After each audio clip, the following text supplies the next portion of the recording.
Just the three of us. We can make it if we try.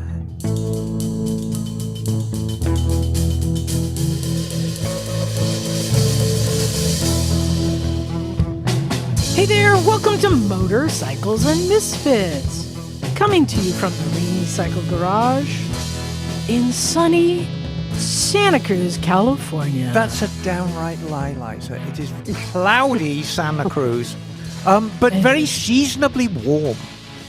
Yes, but still very nice. Oh, yeah, it's always nice here. Joining me in the studio, straddling the classy girl couch. Yeah, I'm occupying all of it. All to herself. That would be the one, the only, Miss Emma. Hello, you forgot the incomparable, darling. Incomparable. No, I can compare you. Yeah. There's, Hello, darlings! back when I lived in Virginia in 1976, they painted all the fire hydrants red, white, and blue. One of them kind of reminds me of you. Oh, that's very sweet of you. Or you kind of remind me of them. So I can compare you. To a fire hydrant. To a fire hydrant. Yes, Okay. I think so. Well, a patriotic one, no less. It was quite fancy. Well, you know, at the I feel time. very patriotic today because I am, in fact, riding my Harley Davidson. There you go. There you are. Tra-la-la. And coming in just in time for the show, it's Naked Jim. Just in time. Jingle bells, Batman smells. Robin laid an egg. Apparently. Aye, it's fox shite. Oh, God. Oh, right. Come get a smell of this. And, of course, we can never forget our favorite ginger. It's Bagel. Greetings from very cold, wet, and slightly dreary Oregon. Yes. You know, So, that's aside time from of that, how is life in Velveeta? It's cozy. Yes. Okay. You You're know, kind of just hunkered winding down. down for the season. Yeah, you're kind of hunkered down in your little house with surrounded by Vespers and Yes. yes. And getting ready to do a little bit of painting inside. Freshening things up for the new year. You look warm inside the garage. Do you have some heat source? Oh, yes, I do. You look rather cozy. I have a little mini split in here. It keeps it nice and A comfortable. heat source and a urinal. Everything you need. You're good. Right? He's got a heat sauce and a tomato sauce. Bada bing. Now, look, before you get too off the rails, look, I know people want to Oh, hear. you had cookies. That's what's happening. People want to hear the updates on the Jeep. No. No, they Obviously don't. not. You're just baiting us in. Hopefully the rain went through the cover. Actually, No, just kidding. no, while you're setting everything up, I am actually going to get my phone because I have messages in my phone pertaining to your Jeep. Oh, no, I know what they're going to say. Yeah, you know what they're going to say, but you're going to hear them. Hate mail. Are they No, going to say get a no. I wouldn't put it that strongly, but yes, it's hate mail. And you I have don't to answer listen- to the few who hate, only to the many who love. Oh, dear me. And on this week's Jeep Talk with Liza. How to make a trailer for your Rokon. No, I haven't. I really haven't done too much to it. So Oh, God, thank you. you get a week off. Thank God for But- that. But I saw you. Early. I saw you push a motorcycle today. I hadn't seen that in a little while. Yeah, I know. At the 690 on the ramp. You know what? But my poor bikes, many have not been ridden at all since my surgery since September, end of August. When was that? You were really never known for maintenance anyway, I got to say. I don't know why you say that. Well, because once we were at Fort Hunter Leggett and your tire had the Once, tread yes. showing in the middle. Yeah, the Once. cord showing in the middle. Everyone does that once. Yeah, and also I'll just there, get At least started. once. there was that time that Liza rented out her KLR 650 and he complained to Twisted Road because it was so badly maintained. Do you remember that, Liza? It wasn't that it was badly maintained. It was that he's never ridden a bike with a choke before. And I believe that he ran the battery down trying to start it because he didn't know how to do a choke. No, there's something about tires and chain as well. No, that was another guy. Yeah, I that would was bet- another guy, right? Yeah. Shall we talk tire pressure?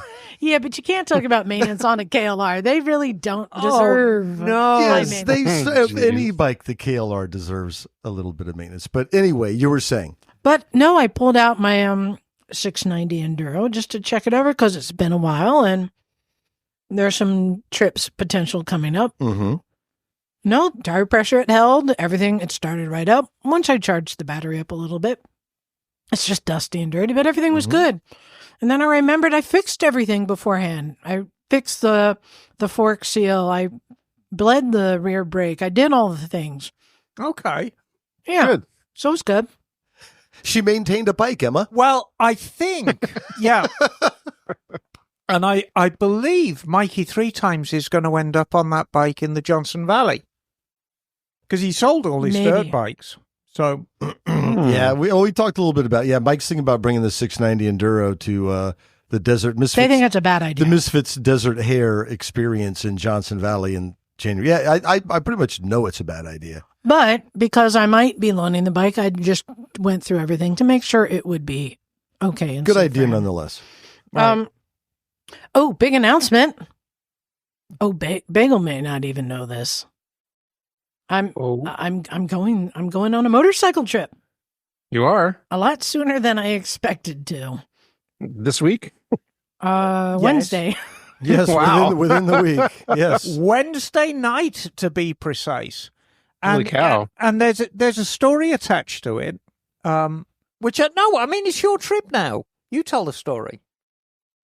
No, I got a call from our friend Donovan, who you were going to go last year. Is on that a trip. T-Rex? T-Rex Donovan? Who Is sang it? that song? Oh, yeah. No. No. That was... they call it mellow yellow. Something. yeah. Who was No, T-Rex was Mark Boland. Mark I'm Boland. sorry. I can't No, famously, last year, right around this time, it was actually a tiny bit later, I was scheduled to go to Vietnam on one of Donovan's trips. And Donovan's a good egg. He runs Big Sur Motorcycle Adventures. And I got terribly sick with the Rona. And I was testing positive right up until the morning I was scheduled to go. And I tested negative. I remember that, yeah. Yeah, And you felt terrible. Oh, God, I felt like shit. Yeah. Anyway, I tested negative and I thought, okay, the trip's on. And we get to the airport and my traveling companion had mucked up his visa and they wouldn't let him fly. And I simply didn't feel well enough to make the trip on my own. You know, if I'd got a grown up with me who was kind of navigating me through the airports, Well, it's no short trip. Yeah, it's 21 hours and then you have a couple of hours off and then another 3 hours. And it's just like, oh, shit, I can't handle it. So I know Liza is a lot about the trip for her is researching ahead of time. It's like a big part of the fun. So I know she spent a lot of time. What foods are you looking to explore? Or you've Well, I watched haven't even enough told Top everyone Gear. where I'm going. You can just yet. watch Top Gear for your Haven't food. told everyone where I'm going yet. Yeah, well, tell where are you everyone going? where you're going and what you're going to eat. Vietnam. And what are you going to eat, Wow. Liza? Vietnamese Vietnamese food. food. I knew that was coming. Well, good. What do they so eat in Vietnam? Donovan at Big Sur Motorcycle Adventures has a Vietnamese trip, just like Moyne does. And a lot of people have been adding Vietnamese trips. People seem to love a lot it. of people I know have gone. People love it. It's become a great motorcycle/scooter destination. Have you been yet, Bagel? I have not. I would like to go someday, though. Have you been to Asia at all, Bagel? No, I haven't. Yeah, okay. But there, Thailand, Japan, Yeah. I think they revere people who look like you as a god in Asia, Bagel. Raise them up on their shoulders. Yeah, and no, I march them through the street. think you would get the full deity treatment there. I think they'd make like a pedestal and like a plinth and kind of Yeah, right. carry you around. No, I think so. Maybe. Yeah. I've got to go to Indonesia too, where they have those crazy 20-wheeled scooter contraptions. Oh, made out of the log. Yes. The log. A Vespa powered log. Yes. I'd have to ride one of those. Pujlogio. So, so fortunately for me and unfortunately for someone else, they had to back out last minute, but everything was already reserved. So where does the tour go? Do you know anything about it at all? Okay, we'll take that as a no. Hanoi. Okay. I'm flying to Hanoi, which I looked up is in the north of Vietnam, which is like California. It is a long, thin coastal country. I think longer. All I know is there is a 2-day riverboat cruise and a seaplane involved and that's motorcycles. Yeah, so the way Donovan set it up He's very, very clever because it is quite a brutal journey.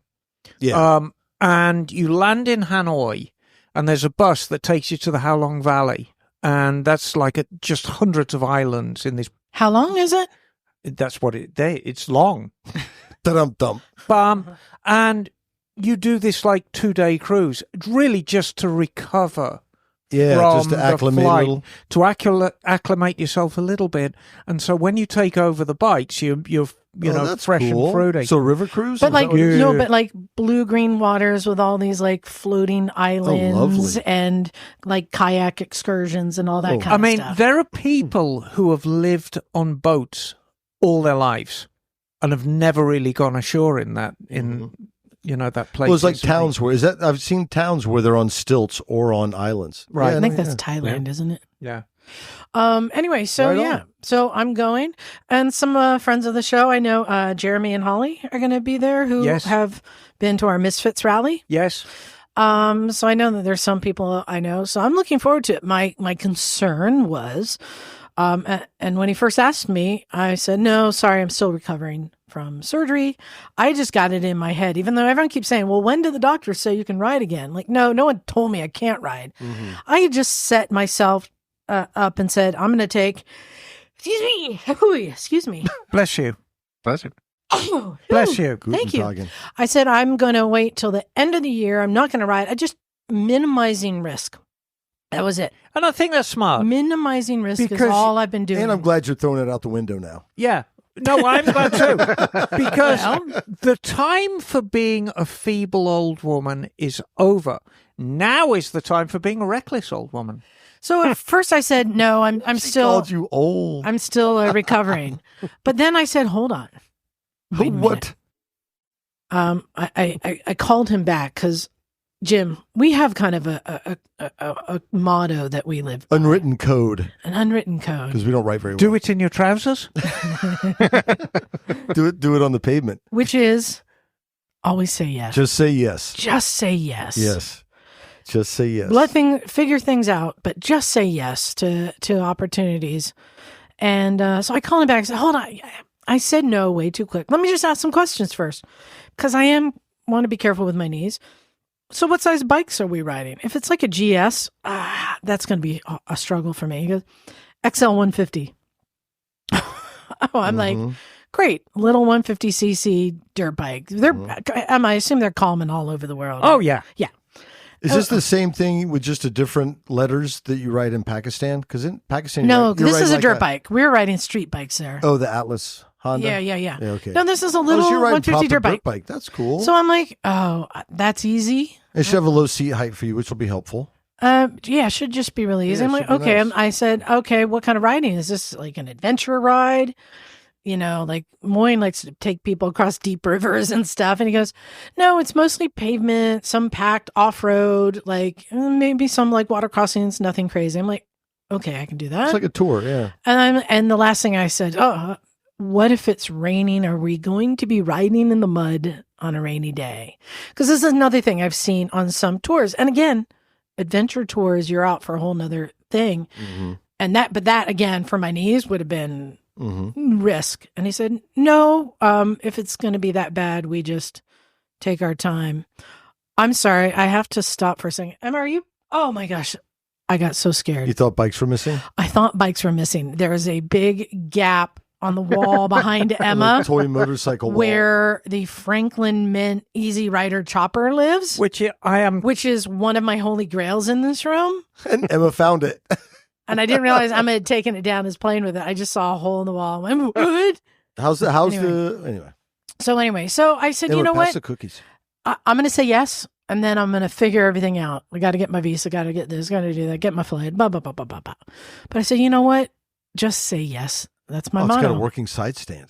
So I'm looking forward to going to Vietnam. Now, I'm going to give you a top tip. Yeah. Check your visa carefully. If there is the tiniest detail that is wrong, they will not let you get on the plane. Yes. So double check it, triple check it. Do you have Yeah. a visa? Not yet, but I applied immediately after I got off the phone with them. So How do you do that? How's that? it's all online now. Yeah, and it's like a visa service, and you actually get your travel insurance and your visa from the same places. But it's almost like it's geared up for people who are going to Vietnam. Now hold on, you brought something up that I want to ask you about, Emma. Hello. You mentioned travel insurance. This is something I usually don't do. Well, I think for the small cost, and you're talking about $50 or $60. Is this a bring the body home insurance? Pretty much. Oh, it's probably just not a bad thing to have insurance. So I know that a lot of people do have insurance, and like we were required on the trip to Peru to have insurance. They required you to have it. But in other places, I often don't. I think in Vietnam it is strongly recommended. Yeah. So. Or you get beat to death in the village square. So. Well, what happens if you decline it, and let's say in all seriousness you get into an accident and accidentally hurt someone with your motorcycle? Do you have any idea how that process works? I don't. I only have experience with that in Pakistan. And in Pakistan, like you make a deal on the side of the road. Yeah, you buy whatever you killed and you cook it. Including grandma. But things are worked out on the spot. They don't let things are worked out. Mm-hmm. And I'm sure the same would apply. But I mean, that's a conversation you need to have with Donovan. Because there's no Because moin. he goes every year and there's no moin. And I mean, Donovan's a good egg. But Donovan's from America, not Vietnam. So, whereas Moyne is from Pakistan, so he knows all the right palms to grease. I can tell you that most of my American friends who travel, it's a no, like they do it. It's you don't question it. Everyone gets Emma insurance. said it's cheap, right? Because this is what we do. Yeah, it's very. I was amazed because I did it all and I got my visa and I got my. Do you have an international driving permit? Yes. Good. Though they're not good in Vietnam. How do you? No, but it shows you made an effort. Exactly. I went through it all. And I'm like, because when you apply for your visa, they say, "Do you want insurance as well?" And I said, "Well, let's see how much it is," and it was cheap. So, well, yeah, that's great. Like, why not? Yeah, why not? Yeah. I'll probably get it. I haven't gotten down that road just yet. Well, you got plenty of time. But hey, I'm also just reflecting on this year. Yeah, you've got 3 days to do this later. No, I'm reflecting on this year. What an amazing year it has been for me, having been to Peru and Pakistan and now Vietnam, and just feeling very much like, end of the year, summing it up like, wow, I'm really fortunate that I've had these opportunities. No, I think motorcycles and the motorcycling community has given us so many opportunities and so much change in our lives. It's an amazing journey. Well, if we're reflecting on the year, I mean, pretty much usually anyone who's in the room with us, whether they're local talent or from afar, have these amazing years of doing motorcycle experiences. And a lot of times they're very like just us. Your travel is to Pakistan, right? Mm-hmm. Emma is Europe and the Alps and Italy, Tuscany in the mix now. Yeah. Yes. And I tend to like the domestic product a little bit more, and I reflect on the rides I was able to do, especially through the wildflower season. And motorcycles are just this way to experience different places. But hang on, Jim. Don't sell yourself short, because you have ridden a motorcycle through the Highlands of Scotland. I have spent 10 your days. Your cultural homeland. I have spent 10 days through the Scottish Highlands, but you know what I've heard, in no Scotland, like they do not put bagel on a pedestal. In what? In Scotland. No, it just looks like every one of them. Right? They all look like bagel. I'll tell you the thing I am most excited about on this trip. A nation of bagels. The thing I'm really excited about. No, that's Rome, and they are quite handsome in Rome. So in the past, basically like 18 months, I've been to UK. Yes. And then and you lived Peru and Pakistan. Tale, and I'm going to be honest, didn't love the food in any of the places. How can you not love English food? What the hell is wrong with you? No, we don't have enough time to go into that. I love the food in the UK. Everything comes with peas and I love peas. mushy things and gravy. And I'm Marmite like, on toast no. is the breakfast of champions. Even the sausage is mushy. No, I don't like it. Anyway, I had said to myself, the next place I go, I want to go somewhere where I really like the food. Do you feel that's going to be Vietnam? Yes. South Dakota. It's a lot of seafood. Cleveland. I like Oddly the food enough, in Cleveland. Cleveland for a tiki bar. Cane's chicken. I'm there. Cleveland for a tiki bar. God. But so I'm looking forward to the food, and I was like, that should be my next thing. Pick a country based upon food I like. Mm-hmm. Okay. If you could go anywhere, Emma, based upon the food that you like, where would it be? Well, Rome takes a lot of beating. I mean, I've every restaurant you go to in Rome, every roadside joint, every hole in the wall has food that will just melt in your mouth. Yeah, the question is, after Italy, where do you want to go and eat? Because Italy is that. You want to go good. to Sweden for the pancakes? And the fish balls or whatever? No, because I'm not a great seafood eater. So I think any of the Nordic countries, they're very big on seafood. You don't want the surströmming? Oh, the surströmming. No, I'm no. I have to be honest with you. I always have such a good time when I go back home to England. Fish and chips, bangers and mash, call blimey, gov. They're absolutely smashing. No, I love eating English food. And people misunderstand English food. England is a cold climate, so it's fuel. It's a lot of very, very carb-rich fuel to warm you up and keep you going. Oh, I remember when Jakey was over in Scotland working on this farm in the middle of winter, and she was cold as you-know-what, and she made basically a curry stew. And there's something about the curry that just warms your bones. Yeah, exactly. Which doesn't seem English to begin with, but y'all put curry on everything. Yeah, of course.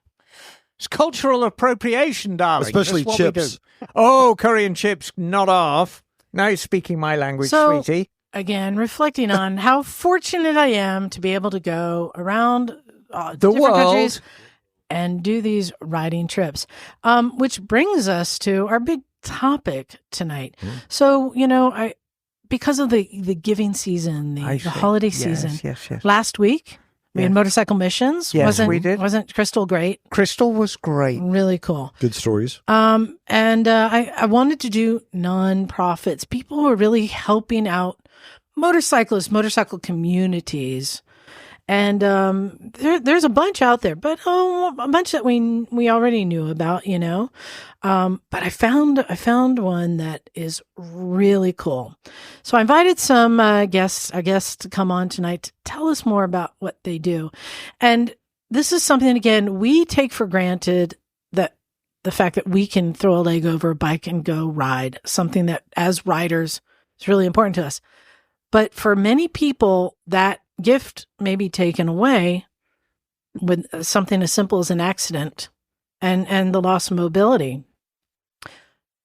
But there's somebody who's giving that gift back to people, which is really cool. So joining us tonight, we got Mike Petrosini. Mike, are you there? I'm here. Hey, how's it going? Hello, Mike. Hey, Now- Mike. Mike. Hey, Good to meet welcome. y'all. Hey. Hey, so Mike, I found out about we're calling it TBEXUSA, but it is the Bike Experience USA. I forget how I found out, but I've had it earmarked on my computer for a long time and just saying, like, I want to learn more about this. Right. And then when it was the holidays coming around, I'm like, let's just do all like nonprofits, people who are doing good. I got hold of him. I said, I need you to come on my show because what you're doing is so amazing. So, Mike, can you tell everyone exactly what you do, how you do it? Wow, it's pretty involved at this point, but the Bike Experience USA gets disabled riders back on two wheels again. That's our mission, basically.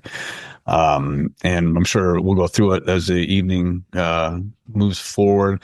We've had quite a few achievements over the years. We as an organization, our focus is put people back on two wheels, and that's been it. So it started actually in the UK, and I'll tell you the history in a little bit, but I wanted to introduce the Yes. gentleman with me today. Yeah, you brought on some guests. Thank you so much for doing that. And they all have like racing shirts on. I love that. Yeah, so that's a whole other part of our. Oh, the dog. There's a And the dog, Emma. cutest dog. Oh my God. And for you, those of you who've been overseas, yeah, we can talk a little bit where this started. But the gentleman with me today, I have Joseph Ford from the Ride Again Foundation. He is the president, founder of the Ride Again Foundation, and more importantly, a survivor. So, one of our riders, and then with me as well is Jason Griffin, who is one of our racers.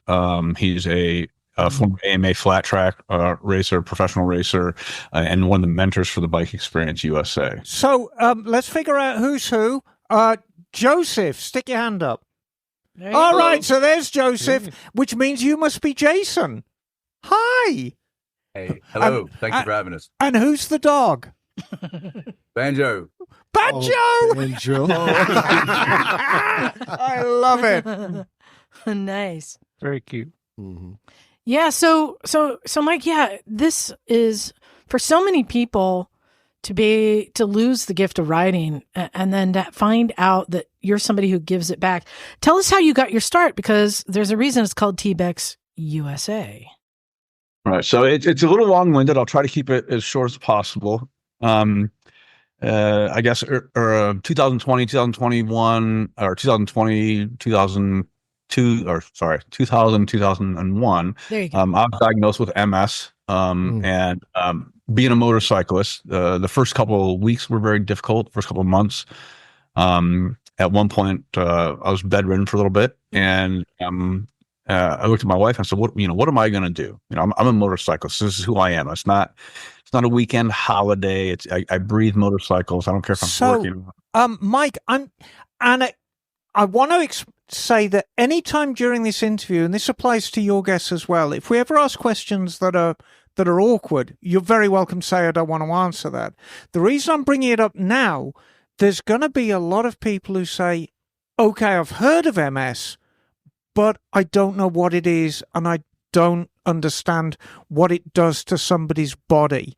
So could you kind of just, as briefly as possible, say how it manifested itself in you?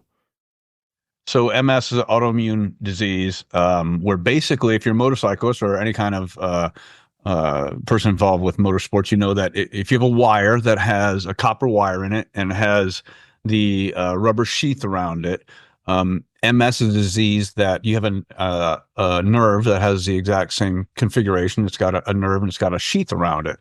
And MS attacks the sheath around the nerve and eventually kills off the nerve, stopping the signals from going through it. So depending on where that happens in the brain, it depends on the person's affected. So people with MS have all types of different difficulties, and depending on exactly where that or the lesions hit in the brain, that's how people are affected. I've been very fortunate over the years, but some people aren't so much. Right. Thank you. And I'm right in assuming that there's no cure for MS. I mean, this is what you're given, and you have to understand how to deal with it based on the level of disability that you are presented with. And you just kind of work with what you've got. Is that correct, Mike? Yeah, and it's we'll talk more about this again, but we deal with a lot of disabilities with the bike experience, and a lot of them we see the physical disabilities sometimes. Some of them are very easy to see, and some of them aren't. Right. And very often, people in my situation, people with other autoimmune diseases, people don't understand what their daily struggle may be because they don't see it. It's not like it's an obvious disability. Right. But it's there. It exists. So that's kind of where I started. I had this little hiccup in my life, and throughout that hiccup, I was concerned. Obviously, this is again who I am. It's what I do. I love everything about motorcycles. I love the smell of them. I love touching them. Like everything about them. But then, MS is one of those things with some people like myself that it went away. And at that point, I had the opportunity, my family and I, my wife, to position over in the UK to go over and run her company's European operations. So I went over with her to support her.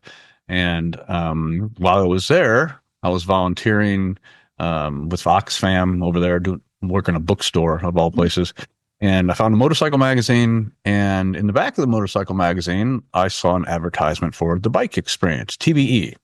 And I started reading, and like, we get disabled people riding motorcycles again. I'm like, well, hey, that speaks to me, because if, I've always been concerned, what happens if I can't ride my motorcycle again? What am I going to do? How am I going to, how am I going to adapt something so I can ride it? So I called up the number, and I got a hold of the founder, Talon Skeels Piggins, a gentleman over in the UK who's quite famous over there, actually. I said, hey, let me come out and volunteer. Let me show up, and, I'm a fairly decent wrench. I like motorcycles. I've got time on my hands. So he said, yeah, come on out. We're doing an event in Silverstone. Come see what we're all about. Went up to Silverstone, showed up the first day, met Talon, awesome guy. We're getting our survivors dressed in a trailer at the time. And, still fairly new to the UK, being the boisterous American. I walk in and I'm like, does anybody need a hand? And this girl held up half an arm. And I was like, oh, yeah, here we go. But that was a really good icebreaker, right? Things like, okay, so I stuck my foot in my mouth literally as soon as I walked in. Well, that is generally an American thing in England, so I wouldn't worry too much about that.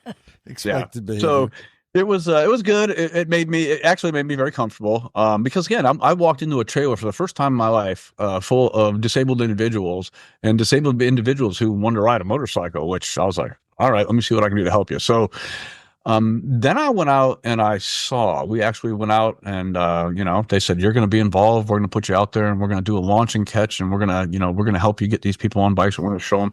Did he say launch and catch? Yeah, that's how you do it. I want to hear more.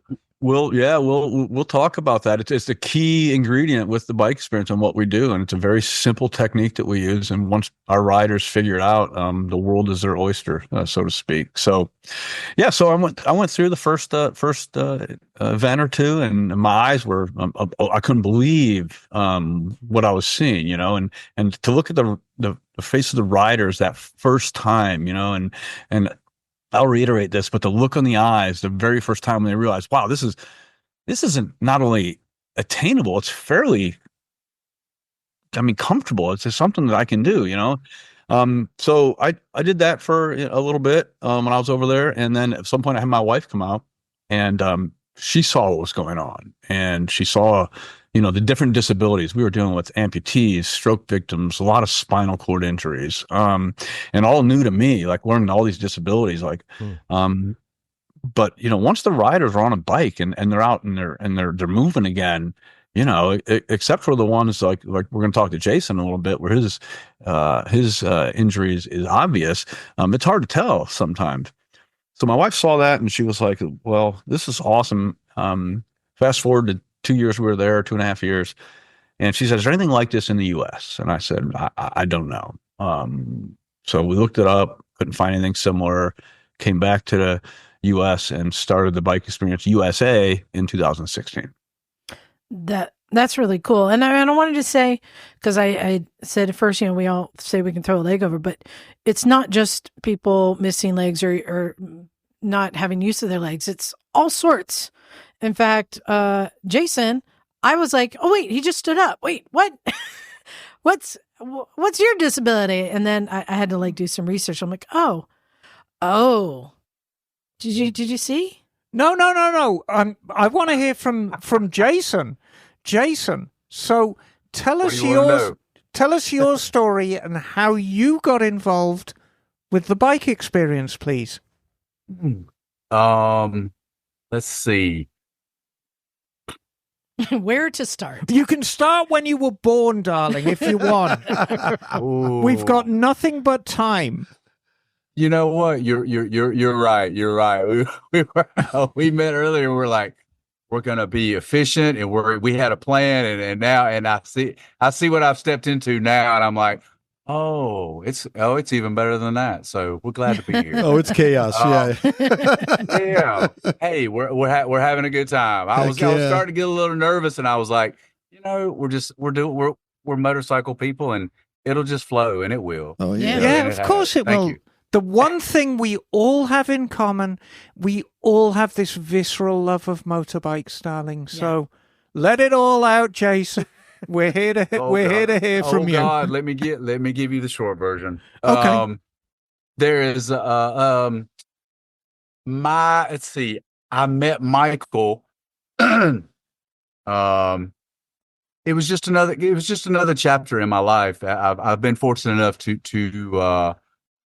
be involved with the motorcycle racing. Lost my arm when I was 2. Riding lawnmower accident. Probably the best thing that ever happened to me. Cost me an arm, the bottom of my left foot. I think I got a little scar on my hip there, but so it was a miracle that I'm even sitting here talking to you all.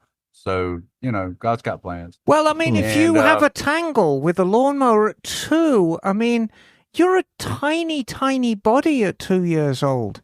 So it is a miracle that you survived at all, I feel. Oh yeah, absolutely. I don't just the physics of it. That's no, I don't think I don't think that's something that most people walk away from. Okay. So I limped a little bit, but it was all right. It's still good. So I was 2. My dad was driving the lawnmower. Pretty traumatic in my family, but we have it's got us to right here sitting with you guys. So we have we waded through that battle. But he bought me a motorcycle when I was 3, and I was like, God, are you trying to get me killed? Do you not like me? What's going on here? You were 3. Later on in life, yeah. But that's just a little joke. But so gosh, I had a prosthetic. Rode with that for a few years. My dad used to race enduros and cross country stuff back in like the 80s. He was involved with the club. They put on an enduro that's still going on today. Like, I don't know, 70 years maybe. It was started by moonshiners. We're up here in the Appalachian Mountains of the States. Right on. Yeah, it was started by moonshiners. And we just moved. I live about probably 20 minutes from where they used to put the race on. It's Jason, called the Little Brown Jug. And you win a moonshine jug. Are you just a good old boy? Never meaning no harm. Yeah. I love it. So I try to be good or be good at it. Yeah. So I mean, this is a very, very interesting story because even though you lost your arm very, very young when you were a tiny, tiny child, it sounds like you've kind of always been around motorbikes. So rather than have an accident, enjoy motorbikes. You didn't lose anything. Right. You didn't. You've always figured out how to do things. Yeah, you figured it out how to ride motorcycles based on what you've got rather than being taught by Mike and the crew. So what brought you and Mike together? We were sitting there, and it was just, and it's kind of a crazy story. I'll share it with you. We were sitting there, and I've raced dirt track for years. We started doing some of the hooligan stuff with Rolling Sands. Oh yeah. Wow. So you're doing the big bikes. Yeah. Oh wow. Yeah. So I met him on a plane. We went to the X Games in Minneapolis, and they had hooligan racing. And I met all these guys, and they were not like the AMA Pro flat track guys, tatted up with flipped up visors and smoking cigarettes. It's a different crowd. What isn't it? year was this? It is. What year was this? About, I don't know, maybe 4 years ago. Okay, all right, like cool, that. right on. Whenever, but the guy, we were doing the hooligan stuff. I met rolling on a plane going to Sturgis, and I was like, man, I would love to ride those Indians. And he said, meet me at the track when you land. He said, and we'll get you set up. So I was out there like, yeah, I know. But wait a minute. But you're missing your throttle hand. How do you even hop on any bike that hasn't been prepped up? It's for me, It's for easy. me, it's very simple. Wow. I've learned working with Michael and Joseph. I've went and done some track days with them and talked to some people, and a lot of things. What I do not take for granted. I'm very blessed. It's and I'm thankful that I can just that it's a way for me to reach people and just make people smile. So, what is your role, Jason, in the bike experience now? You're an instructor, right? I have instructed a few. We're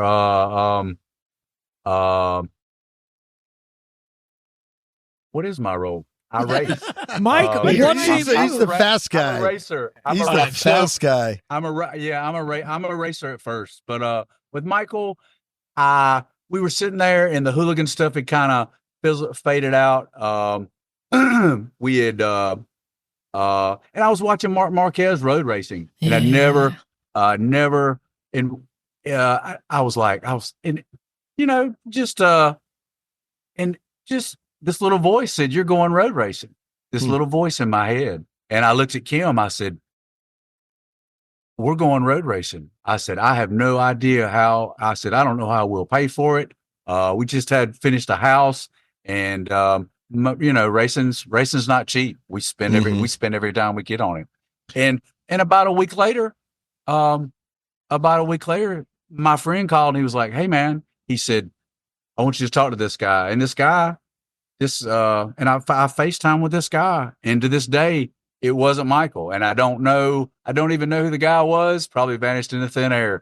But he said, "Go to Barber," he said, "and meet the bike experience." And we went down there, and they just had won the WERA 2-hour endurance championship. There's these 3 guys in wheelchairs and another dude, and they just won the 2-hour endurance. Wow. Nice. And I was just floored, because I've never seen. There's just not a lot of people that do it the way we do it, and it's not on the racetrack. In that vein, I mean, and we broached it, but can you talk a little bit more? And it's fascinating because now I'm learning more about the breadth of disabilities or people with differences out there racing. How do you go about setting up the bike mechanically? Like you, for example, your throttle hand. How do you make the throttle work? Or people with I'm fascinated about the mechanical aspect of all of this. All right. So in 1976, when I got that Suzuki JR50, my dad was like, "We'll just we'll take the throttle and we'll put it on this side, and it's going to rotate. It's going to rotate this way now, Right. Instead of So mine is backwards, but I never get whiskey throttle. No. Why the world made us twist our throttles backwards? I don't know if there's. I have wondered that. I know motorcycles are dangerous, but that doesn't make good sense to me. But there's a lot of things that I don't understand. Can you bourbon throttle? Can I what? Well, no, it's not whiskey Bourbon throttle? Bourbon throttle. Bourbon. Yeah. Oh, yeah. I can bourbon throttle. So, got that one down. Jason, we're going to come back. Oh, wait, hold on. No, we're more not done yet. mechanical stuff. So you twist that forward. Yeah, you and twist then- forward Okay. in the clutch. All right. This is the clutch finger. Yes. So One finger When you clutch. roll it, That when is you his roll middle the finger. throttle forward, when you roll the throttle forward, when you come off the gas, you're already on the clutch. It's one motion. Right. Oh. Yeah. And the front brake, I use another perch, and I stack it above the clutch lever. So you just and I reach catch- up. Yeah. Another I finger. only use the clutch. Yeah, this one. I only use the clutch on the starts, and that's it. And I pretty much just blip the gears. Right. And I've never pulled a front brake until I started road racing. But I'd like to there point you out go. that me riding with 10 fingers on the bar, he can do it better with 2 fingers. On Yes. I'm sure you can. Yeah. One of your last bikes was a DCT, so you don't even have And a place at this what conversation. are you riding right now for road racing? Michael gave me an SV650 Oh, that nice. I've just Cool. ridden the tires off of, and we just we met with T Zero Cycle in Charlotte, and I just picked up a brand new Aprilia RS660 like my teammates Tony and David. So we all look alike. We're all looking pro. Italian. Yeah. Yeah. And I haven't even ridden it. We just got it a couple days ago. You'll find I look after a Yeah. couple of 660s down at my shop. You'll find Wow. it's super lightweight, super agile. You're gonna absolutely love it. It is. It's like it looks like a bicycle. It's Yeah, so it light. is. It's almost like big bicycle weight. You will Yeah. absolutely love it. I'm so excited. Jason, I got a quick question for you, and this may be a rude question, but hey, that's what we're here for, right? There are no rude questions. Would you say riding with one arm is less of a disability than somebody who doesn't have use of their legs? Oh, That's not a fair question, Liza. No, I mean, because they're figuring out how to overcome all these things. I'm just wondering, because he's figured out his whole life how to overcome things, if this is just an easier thing for him to do. I think it's mental. I think it's mental. It just depends on depends on the person. Totally, Everybody, right? everybody's Like cut everything. different. Yeah, Joseph might know something about that. And I'm looking forward to talking to Joseph as well. And we're going to move on to Joseph. Final question for you. We're going to come back to you because you're very interesting, Kat. How jacked is your left arm? Because I just saw, your forearm is mountainous. That's a hooligan. Oh my God. That's hooligan stuff.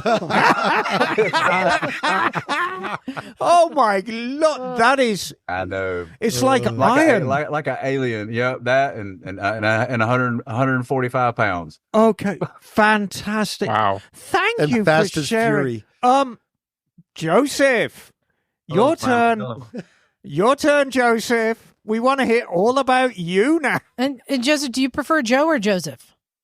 Joseph is fine. That's fine. Okay. Okay. So, who are you, Joseph? Yes, good evening. So my name is Joseph, and I'm one of the founders of the Ride Again Foundation. And how I came about to meet Mike, I heard of Mike from one of my friends. His name was Track Stars. He said, I was at the track. He said, hey, you need to get in contact with Mike. He runs something called the Bike Experience USA, and he helps people with disabilities get back on a bike.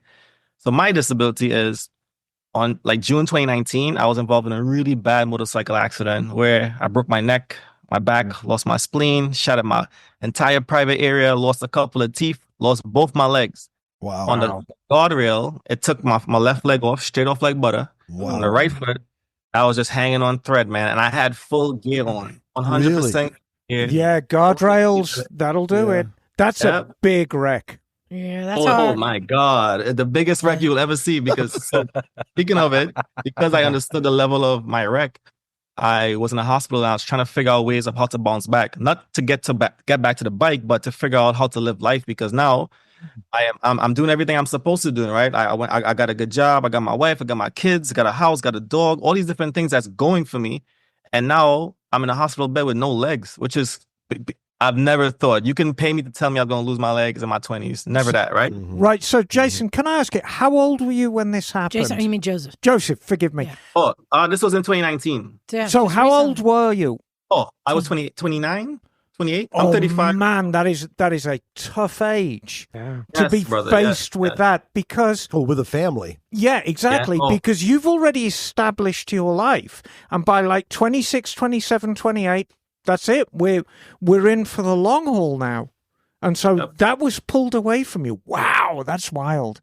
It was tough. It was very hard to deal with. And I knew that it was one of those moments when you go through something so tragic, you feel alone, you feel lost. You know there's nobody else to help you. Not even your wife, not your mom, not your dad. It's literally you and some doctors. And maybe if you're religious, God, right? So in that space, and we could talk on another day about what God experiences, life after death. Everybody has a different experience, right? But coming back to the bike experience, I wanted to figure out how to learn to do things again. And I used to play soccer a lot. And my dream was to then play with my son and do all these different things. So I had to reformulate all my thought process. And it was overwhelming. So I went to Google, see who was doing what I wanted to do. And I couldn't find anybody. So I said to my wife, I was like, hey, babe, grab the camera, just start recording me. I know eventually one day somebody's going to want to see this and they may be able to relate, especially my biker friends. Fast forward, I was able to finally get on a bike. I started my sister's bike. I familiarized myself with a sport bike. It was very difficult because with a prosthetic, I'll show you right now. This one, I don't know if you can see it. Yeah. In the back here, you rub the back of your behind your kneecap, you get rubbed here a lot. And it hurts when you land on a sport bike. So when I started feeling that, I'm like, man, it's gonna suck to ride. Nothing feels good anymore. So I had to kind of like tailor that. I said, I'll put that down. I learned, so I didn't learn to ride through Mike, but Mike made me extremely safe and extremely faster. And that was important for me. So you when you were determined.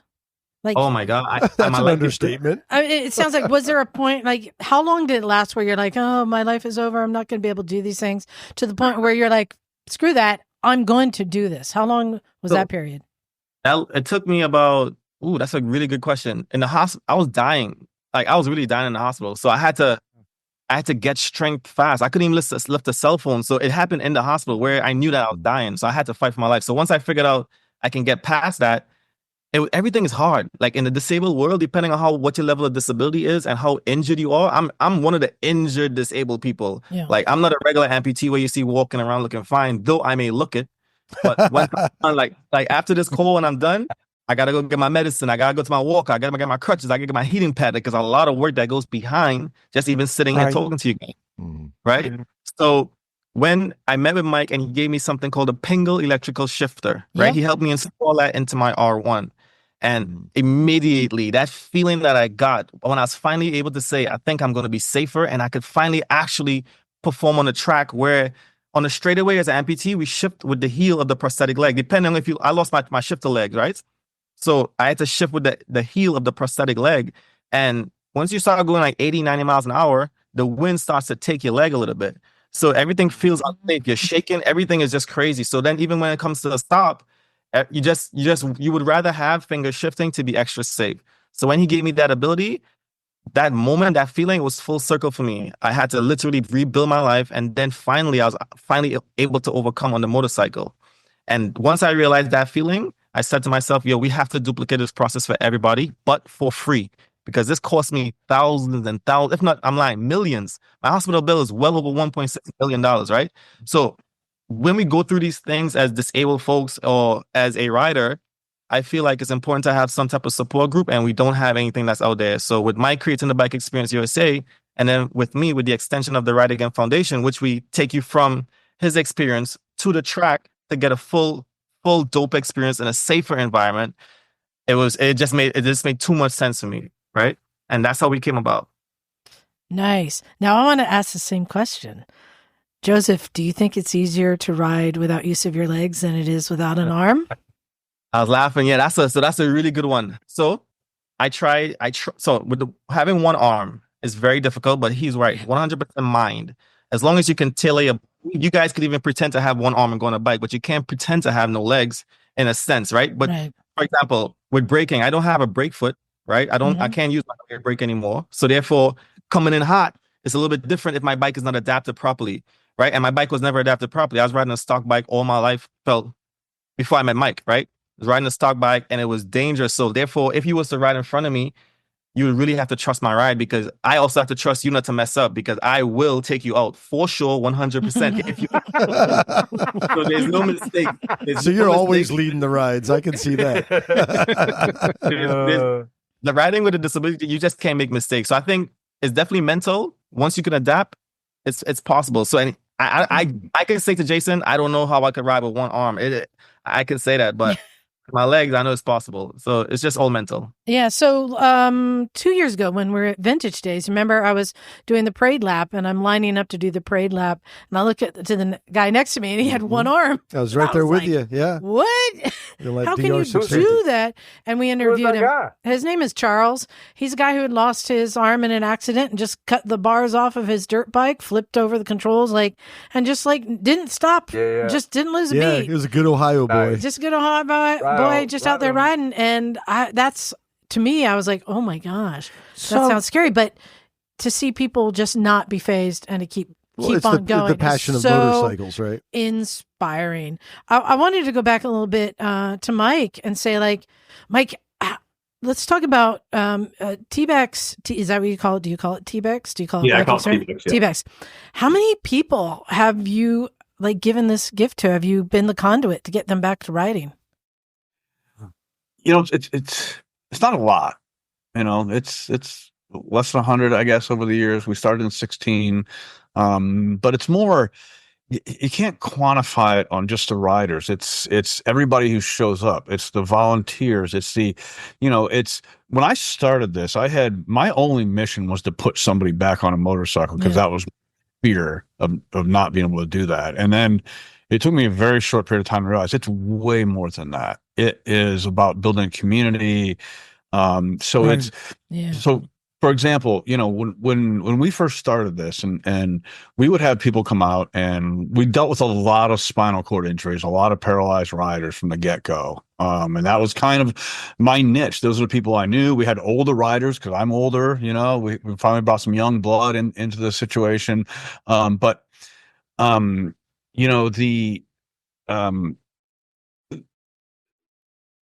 so when you show up the first time and you take somebody who's never dealt with somebody with a disability, and not close up, and then we take them in a trailer and you say you've got to take this person who's got a spinal cord injury and you've got to get them in a one-piece leather suit because all of our riders are in full race gear, helmets, leathers, gloves, all insurance prices. We want to cover everything. So all that stuff's been donated through racers, ex-racers over the years. That's how we got started.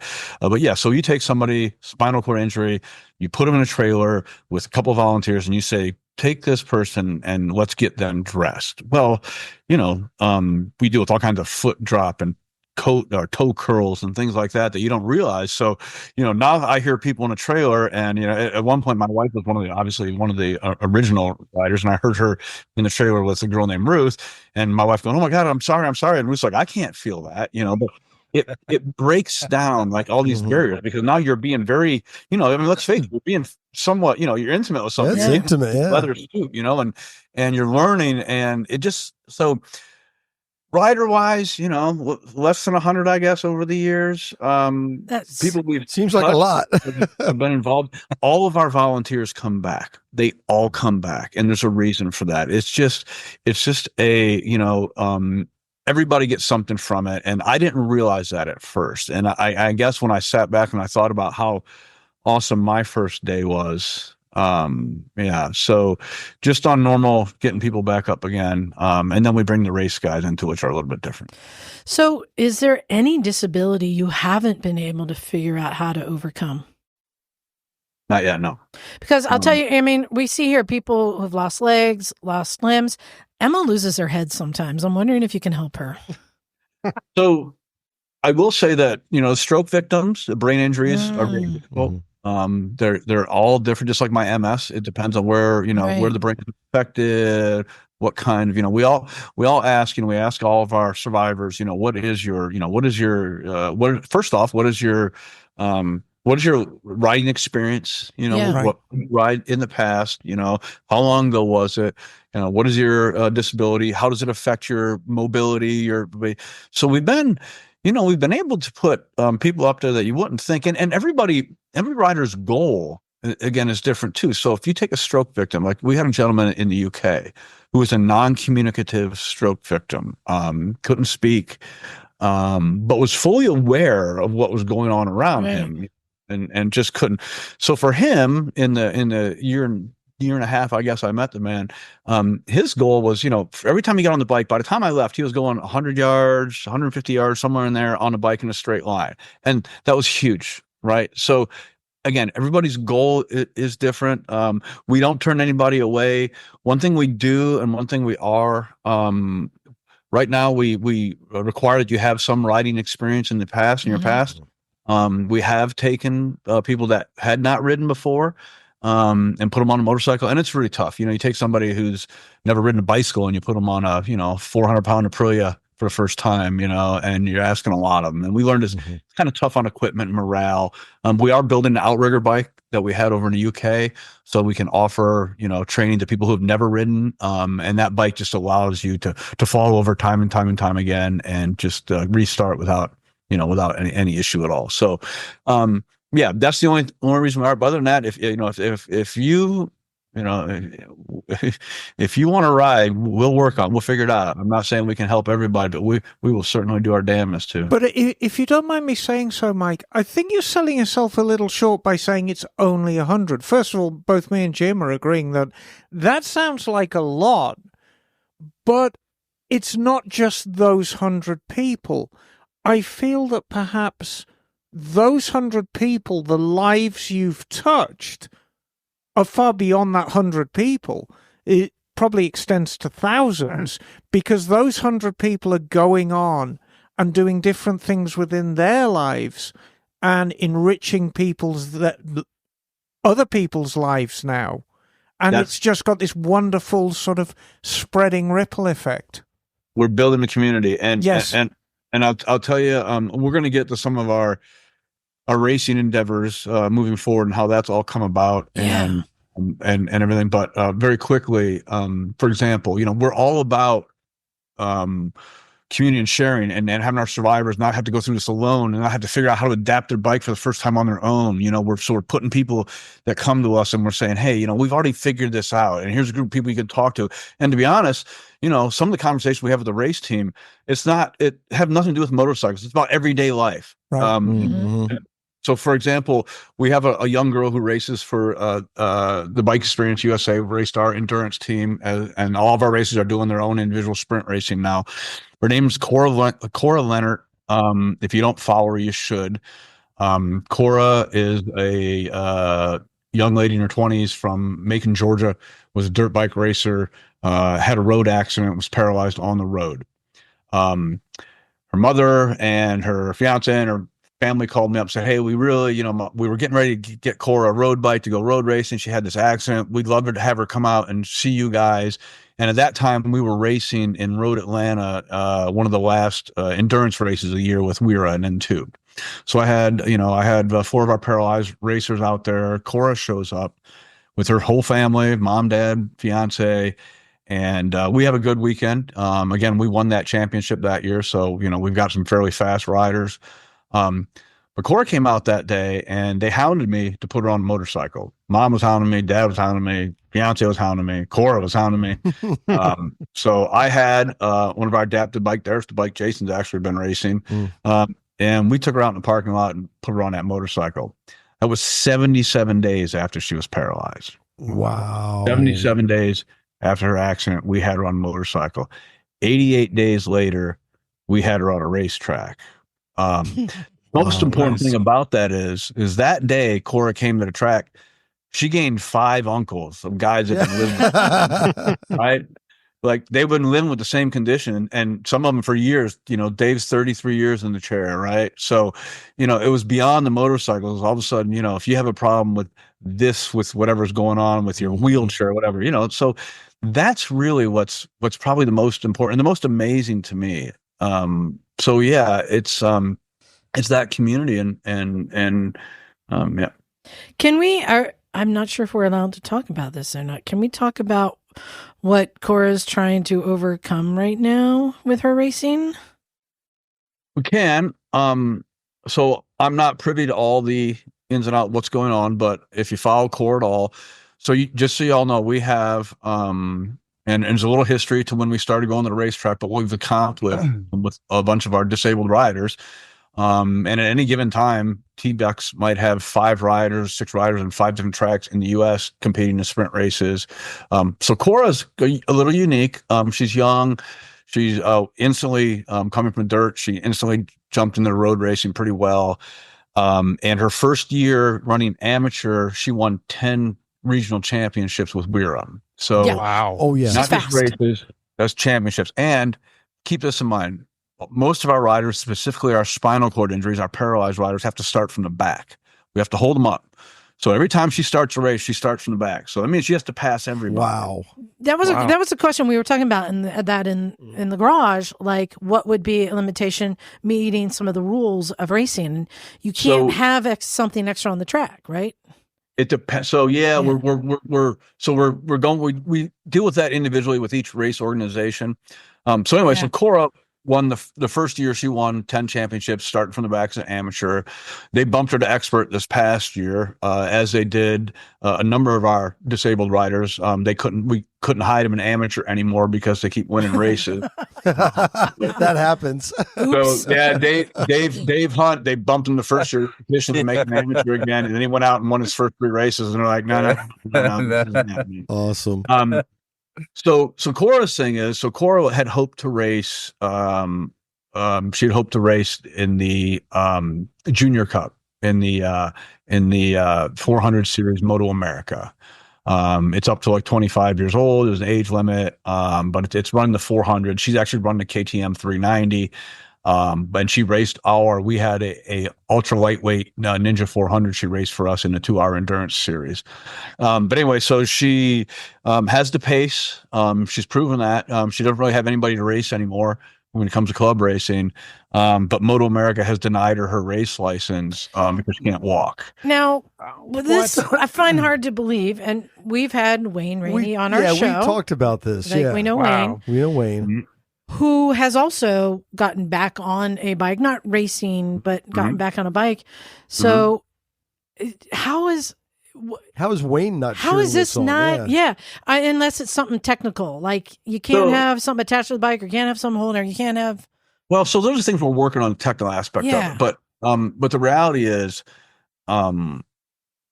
she's got the pace. She's proven that. And I don't know all of the, I'm not in the rooms, right. What's going on. I just do know they've denied her license. And I think nobody wants to be the one who says, okay, give her a license in case something happens. Right. Because let's face it, our racers are, and listen, and I want to make this very clear from the start. The Bike Experience USA, we use our racers and our track day folks to show what disabled riders are capable of. Right. We use them specifically as advertising, right? So the main goal is always to take the everyday rider, put them back on a bike. So Cora's a perfect example of, she's got everything going on. She's got the pace, obviously she could use some support. But I just think that nobody wants to be one holding the bag if a paralyzed girl wads herself up. And let's face it, all of our racers, we all race. And if you're a racer, you're going to hit the pavement from time to time. That's what racing is, right? We're not, it's not a track day. Okay. So we don't want to scare people off from that. Racing's different. And so when people ask me, what do you do when your racers crash? I'm like, our racers crash just like everybody else. They just don't get up right away, and of course there's extra medical that has to be taken care of just to make sure nothing's broken that they don't know about and they can't feel. But other than that, I mean, you've already overcome the biggest hurdle. The biggest obstacle is you've gotten them on a bike and racing. So that is so frustrating, but you're part of the change. I'm sure things are changing because people don't know how to process that. And usually insurance is a part of it too. Well, I think that's it. I think everybody's like, and now that they got rid of the Junior Cup, and they've gone back to the Talent Cup, which is running the Kramer, and that ages her out of the class. So if she gets her license, you're going to end up more than likely racing a super hooligan bike, because the twin bikes are too expensive to build. So super hooligan, and Cora's a little thing, man. She's like 5 foot, nothing, like 80 pounds, right? And which is great for us. When we go to put her on a bike, I can throw on a bike myself, no problem. So we'll see. We have a whole bunch of other people racing. We have a team. We're trying to get back into team racing a little more. We did race the Endurance Cup for a couple of years, but it cost too much money. It ended up the charity spent money to go racing to show what we could do. So we won the first year, third place the second year. Now everybody's doing the sprint racing thing. We can talk more. We do have a Stock 1000 program that's racing Moto America. Isaiah Davis is the rider, and he's able-bodied, but he's trying to bring more awareness to it. I love this. Can I ask how do you? And the only reason I bring this up now is while we're talking about money, how do you finance this? Oh no. We don't do it very well. So I would say the biggest challenge the Bike Experience has always had is me. I'm not a marketing guy. I'm not a social media guy. I'm build bike, teach you how to ride it kind of guy.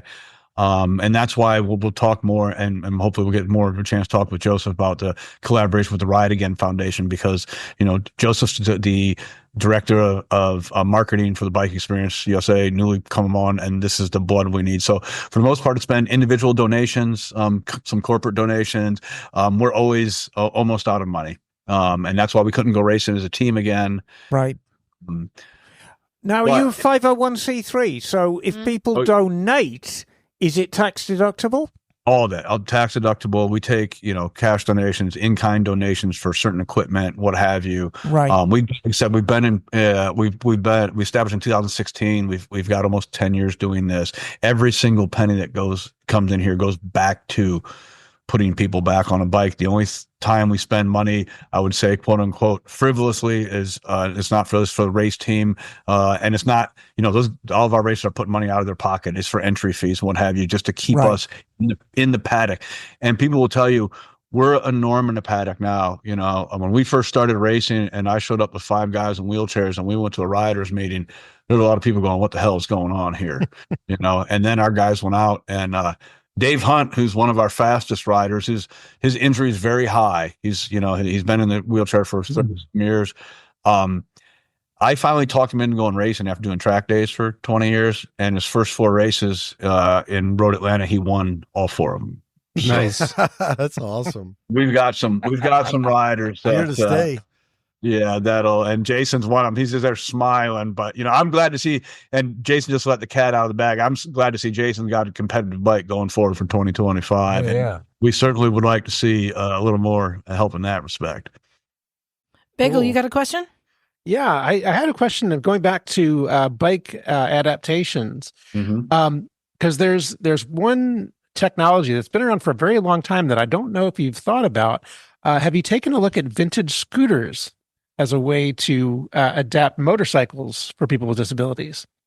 So what we've found, we've looked at scooters. What we have to have for our initial training program. So the Bike Experience provides the first initial training. We're going to put you back on the bike the first time. We're going to adapt the bike for your disability, right? And then one of the biggest issues the Bike Experience has always had is, like, what happens next? Because not everybody wants to go be a racer. Not everybody wants to go, like, how do we continue the whole riding thing? And and that's kind of where the Ride Again Foundation came in, because they're taking that next step. They're taking, we put them on the bike, and then Ride Again's like, we're going to give you the community, we're going to take you to the track, we're going to teach you.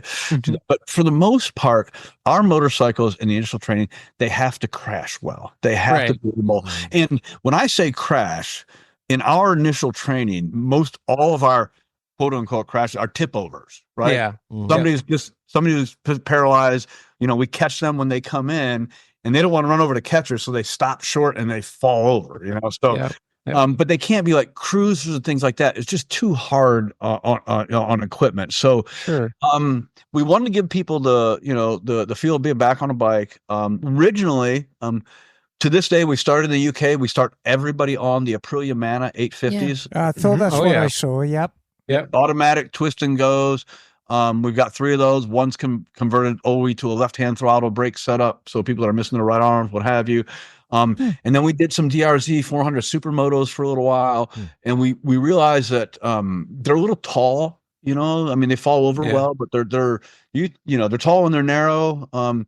So I had my track bikes are SVs, and I through a whole another story I can talk to you hours about the people that I've met and run into, but I have a guy, Mad 8V Cycles. His name's Sergey. His shop is 5 minutes from mine, and Sergey breaks and sells SVs for his part job. Yeah. So we found out the SVs are bomb platforms for our program. They're inexpensive. They run forever.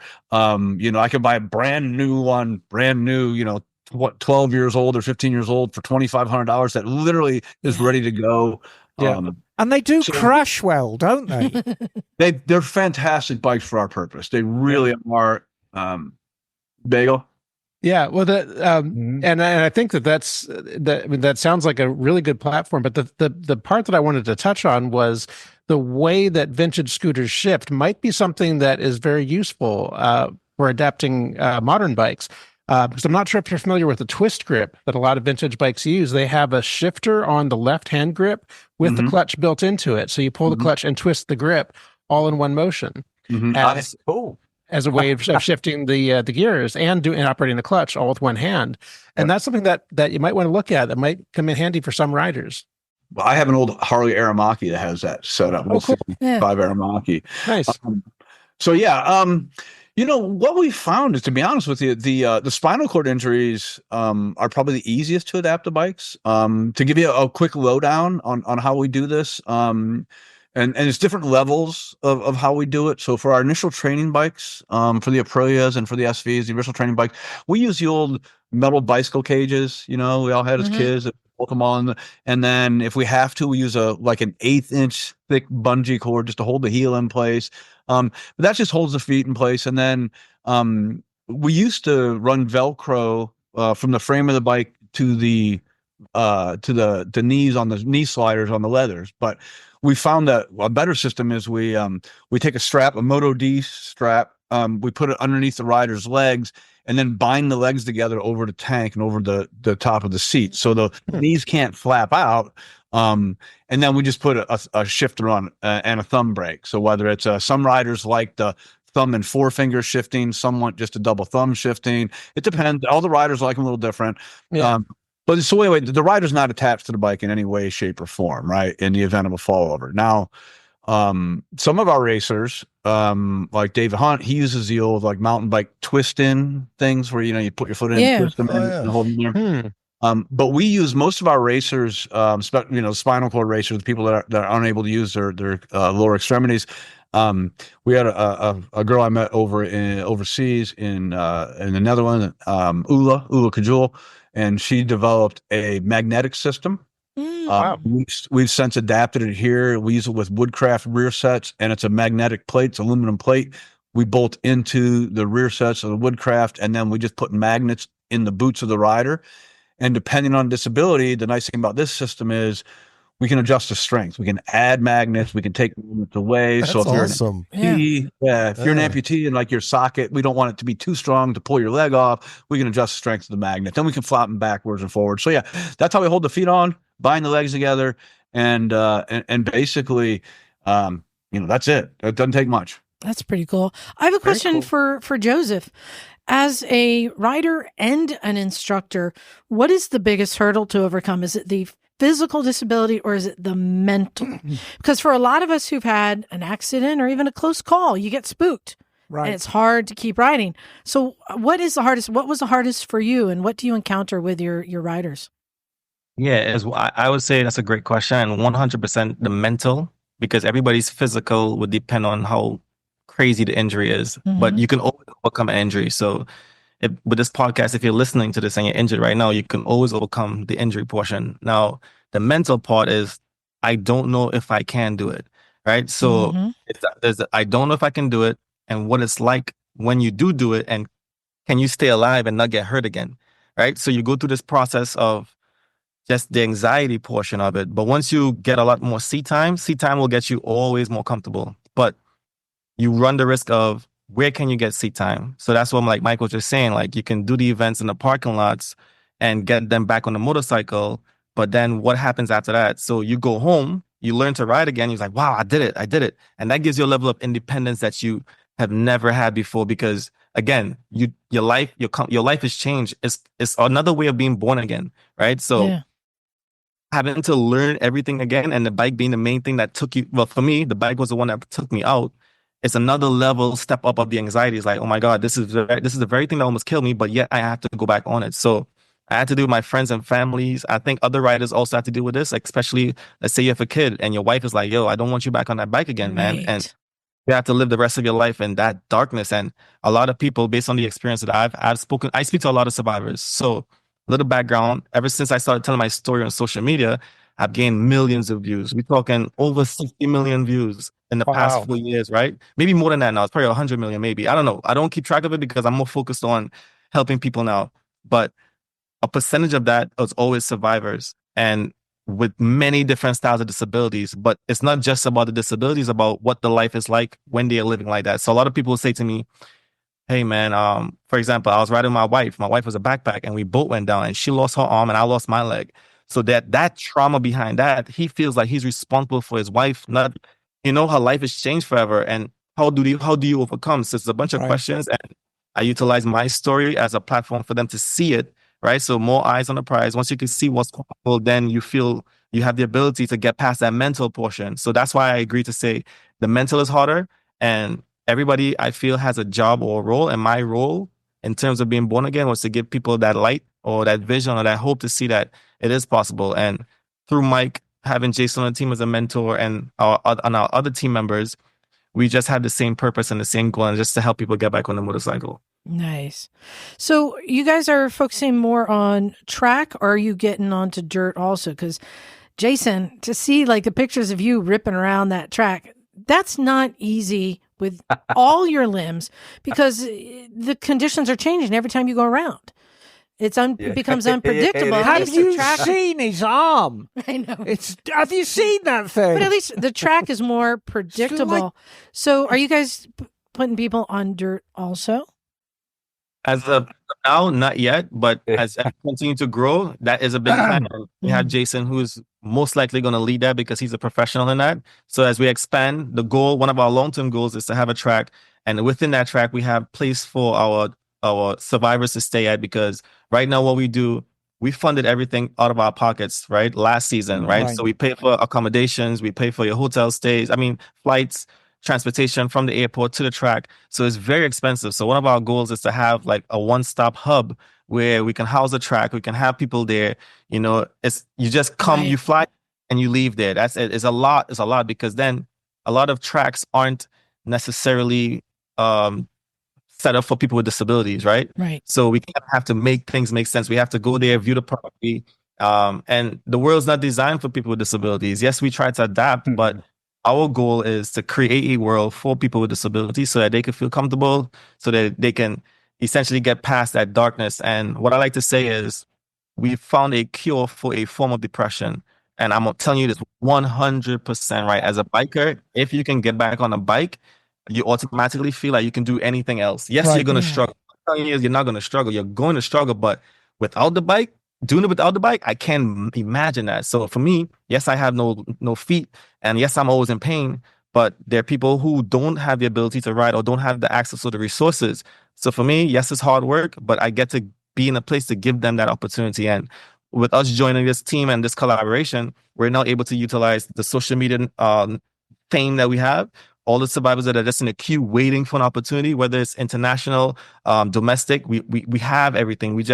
We're lacking funds. And you mentioned, how do we fundraise? So track day, as you already know, track days are very expensive. To run a track could run you anywhere between $6,000 to $9,000 a day, depending on the track, even $10,000 a weekend, right?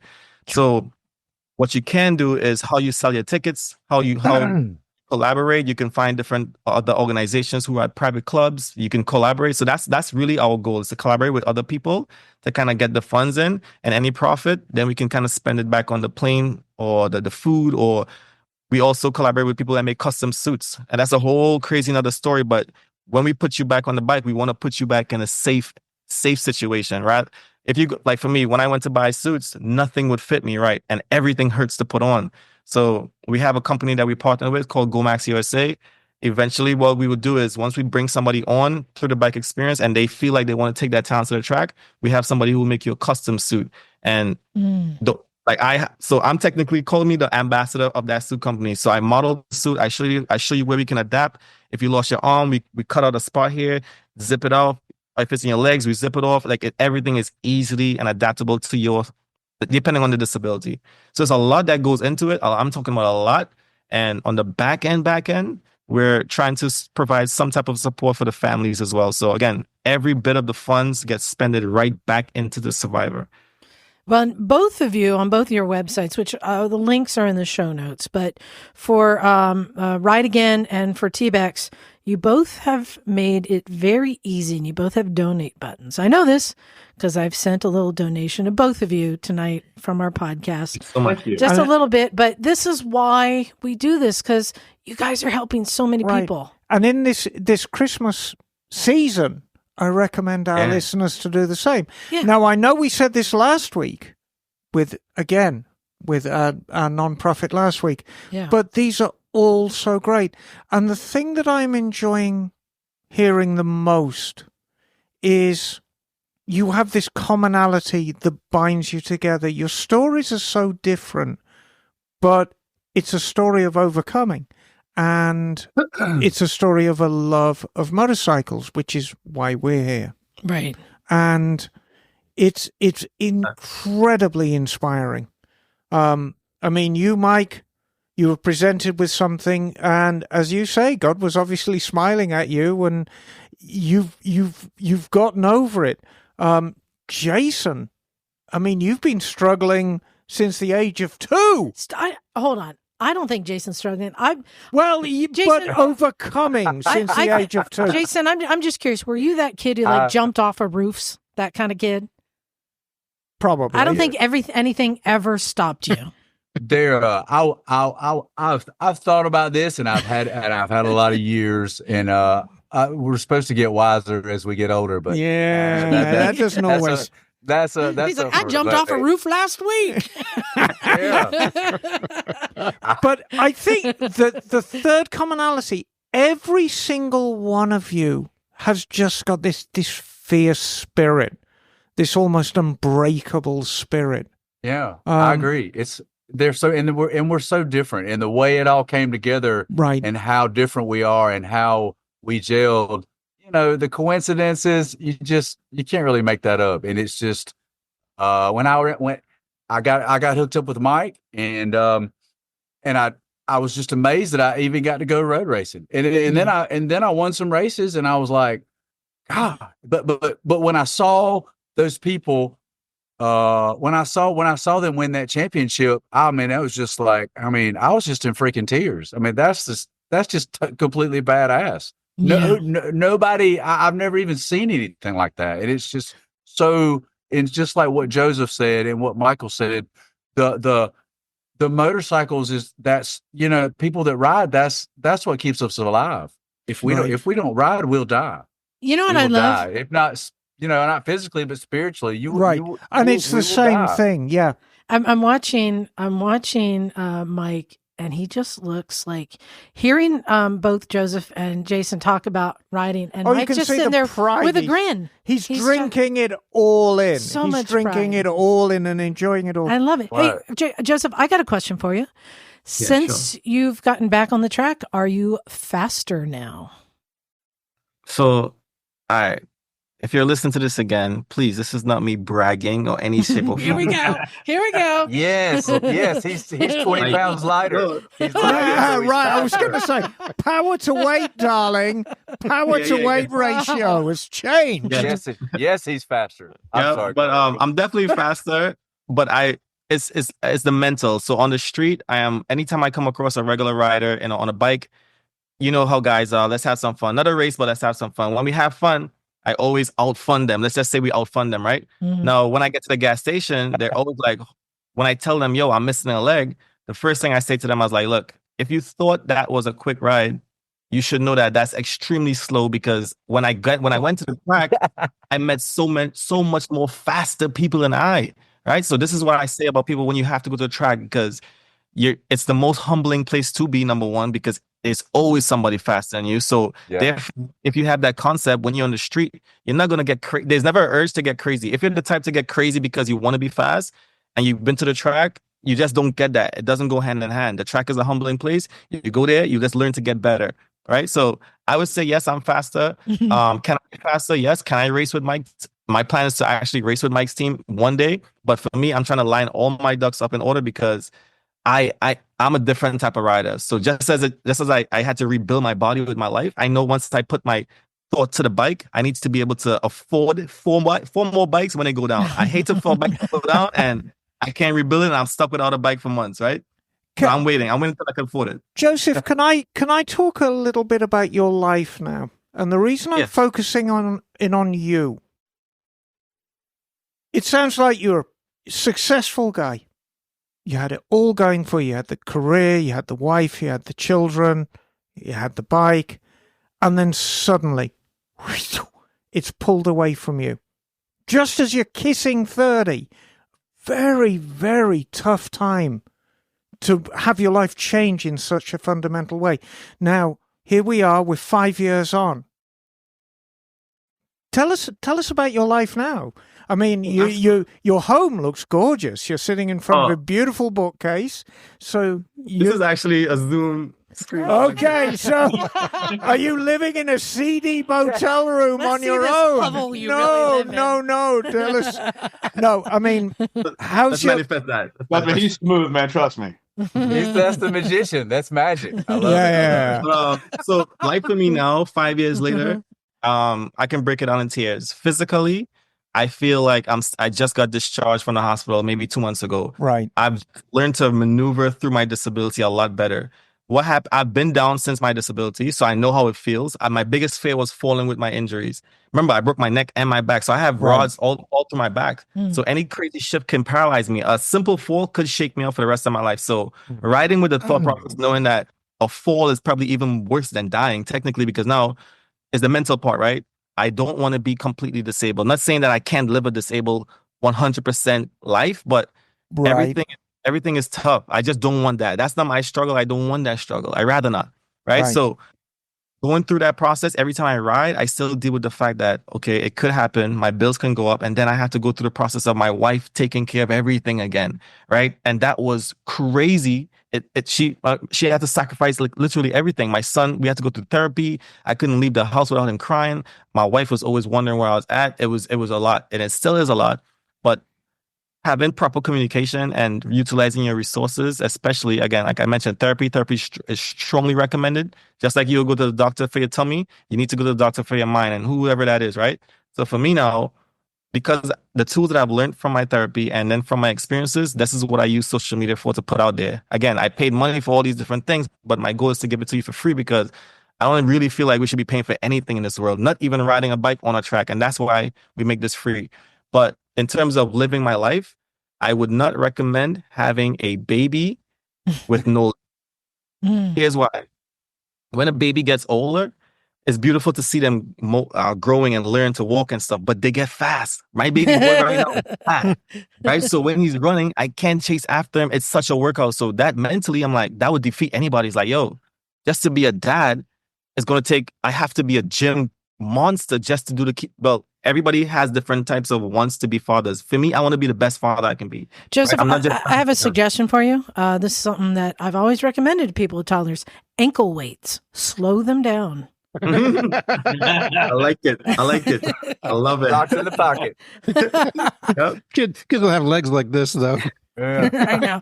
Well, it's so cool to see like what you guys are doing. And Mike, I just wanted to say, I see a parallel to what we do in the garage. So before we come in and record the podcast, we run a little co-op garage space where people can come and we help them work on their bikes.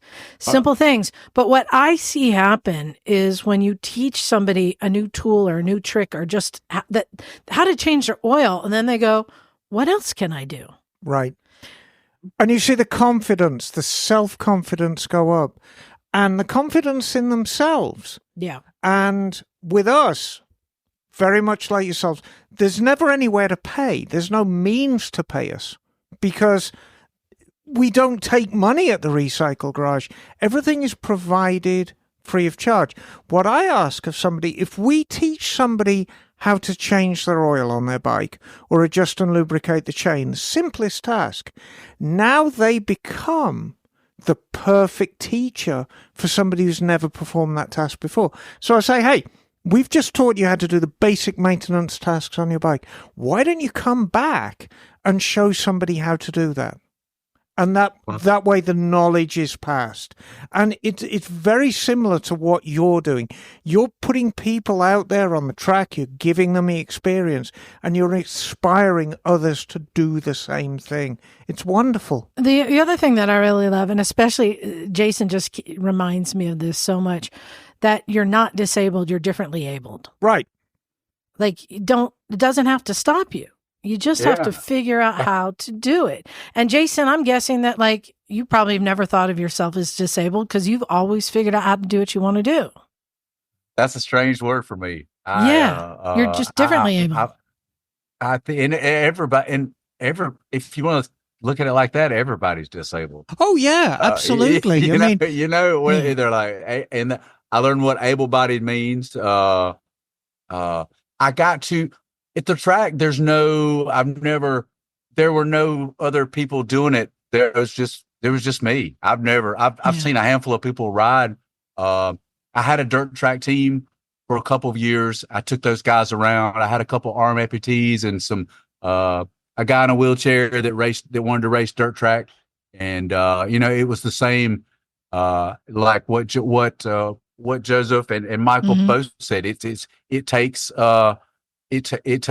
money, and I funded it and worked 2 or 3 jobs and spent everything I could spend, and and I don't care. I wouldn't do it any different, because you can't put a price on that. And I mean, we would do it for free. I would do it for free just because I know how much it means to me, and why wouldn't I?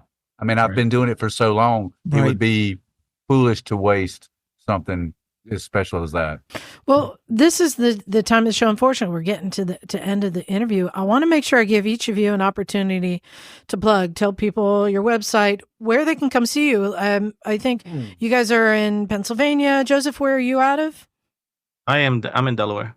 Delaware. So in South Carolina. South Carolina. There. Oh, yeah. Moonshiner. South Carolina. So let's start with Jason. Give us each your plugs, your website, where people can go to see you, help you, donate, anything at all. We are. I ride for Michael. Any the donations, or with Joseph, the Ride Again Foundation. When I came across them, that's who I wanted to back. And that's where. So whatever.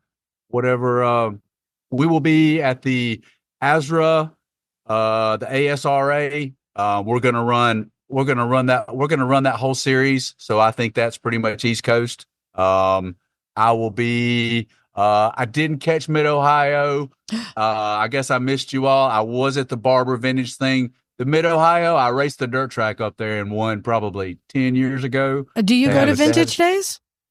Yeah, I was national ARMA champion. I rode 70 singles. I was national champion 2009 or 10 when I was first getting started. Wow. Well, can I suggest you all go to Vintage Days 2025 and we'll hang out? Yeah. Maybe so. That's a good. Yeah, Mid Ohio. Mid Ohio is pretty awesome. Oh, it's so much fun. Yeah, ain't it though? Yes, it is. Especially when you discover all the trails in the woods behind the track, and so much fun. So Joseph, how can people connect with you?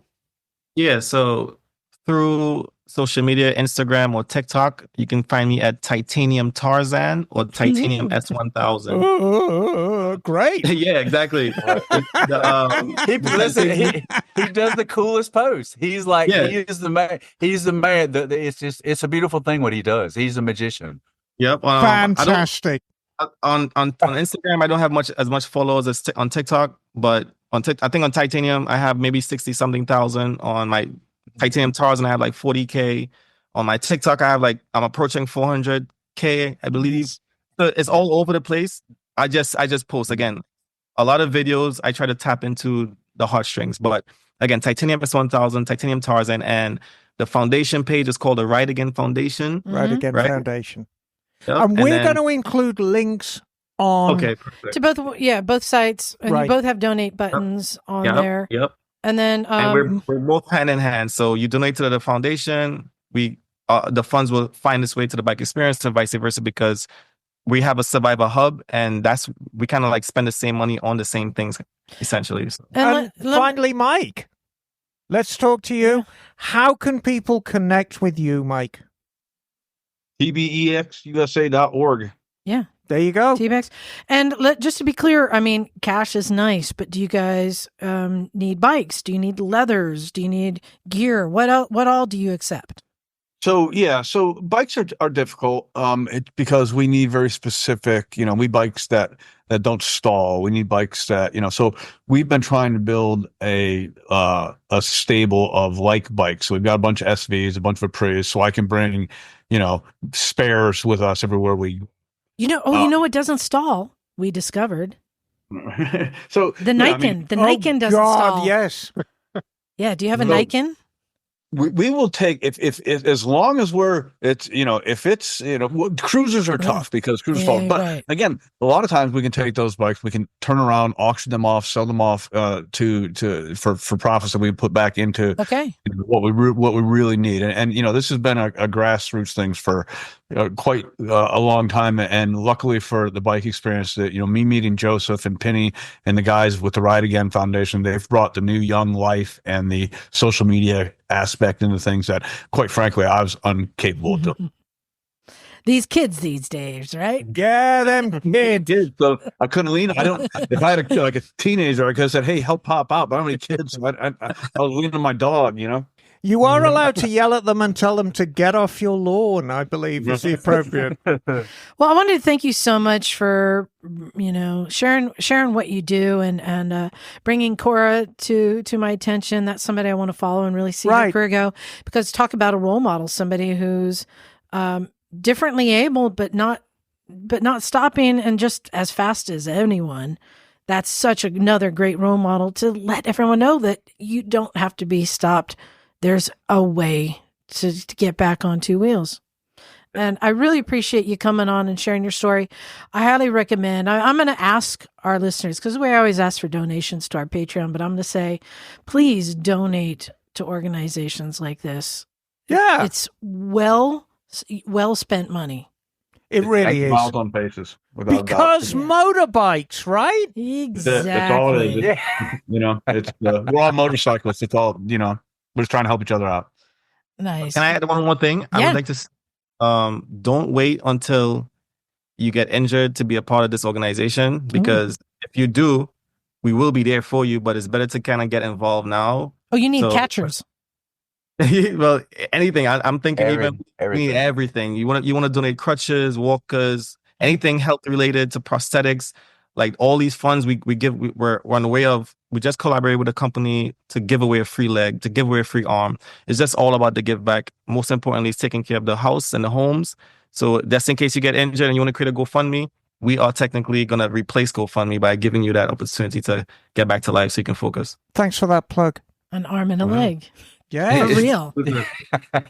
Wow. Nice. Well, thank you guys so much for coming on, and just very inspirational. And thank you for doing what you do. Thank you so much.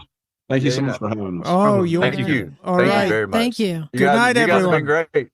Appreciate it. You too. Take care. So, such an amazing story, right? Right.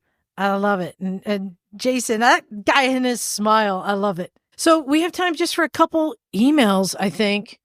We have so many. And Jason, you're welcome to stay on if you want to listen. We're just going to read some emails and finish this out. Bagel, Yeah, cool. you have one that I just sent you tonight that's about last week. If you can read that. Sure. This is from our friend Maurice Berger. Oh, bonjour, Maurice. Bonjour. Comment ça va? He says, hi, Misfits. Great episode on motorcycle missions. It's incredible what Crystal has built up while working a day job, no less. Whoever saves lives is a hero in my book. One question, however, was not asked and thus not answered as far as I could tell. What the hell happened with Tire Machine Asshole? I have an update. I think she probably married him or something. No, I have an Let me update. finish. He says he might have behaved like an a-hole at some point, but it seems that he was kind of instrumental to Crystal's introduction to motorcycling and the subsequent emergence of motorcycle missions. Instead, he disappeared from the story when she opened the powder coating storage unit, never to be mentioned again.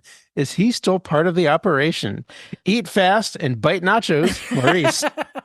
So I sent a follow-up to Crystal. I said, we have a question from a listener who wants to know what happened to Tire Changing Asshole. And her response was, I don't know. He's probably in jail or something.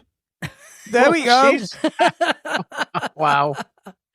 Emma, you have one there? I do. And I'm going to dive in. Hey, Misfits, I need Miss Emma's help. And this is from Tommy Two Coats. Damn it, two coats. Two Coats, including Primer. That's one coat of primer, one top coat. I got a bike that's got me and all the other guys at the shop stumped. It's a 2006 Suzuki VZ800. Came in for running issues. Customer complained about bogging and low power. Now, these are very, very interesting bikes. I'm not going to read through the whole email. Oh, you take your time. I have to use the bathroom. Oh, in that case, I'm going to go. So, turns out it was barely running on the front cylinder. I diagnosed a massively rusty fuel tank, failing fuel pump, and dirty injectors. Call blimey! We went through the entire fuel system, cleaned everything up, installed a new fuel pump, got it to run on 2 cylinders, albeit poorly. Turns out the SVTA, which is the secondary throttle butterflies, was not functioning correctly. It would cycle 95% to full to 95% open, remain open for the fast idle phase, and then gradually close as the RPMs lowered and the bike warmed up. However, when open the throttle, the SVTA would not open along with the throttle. It would remain at 20% open regardless of the throttle position, causing a too rich mixture and fouling the plugs, mostly the rear. Yes.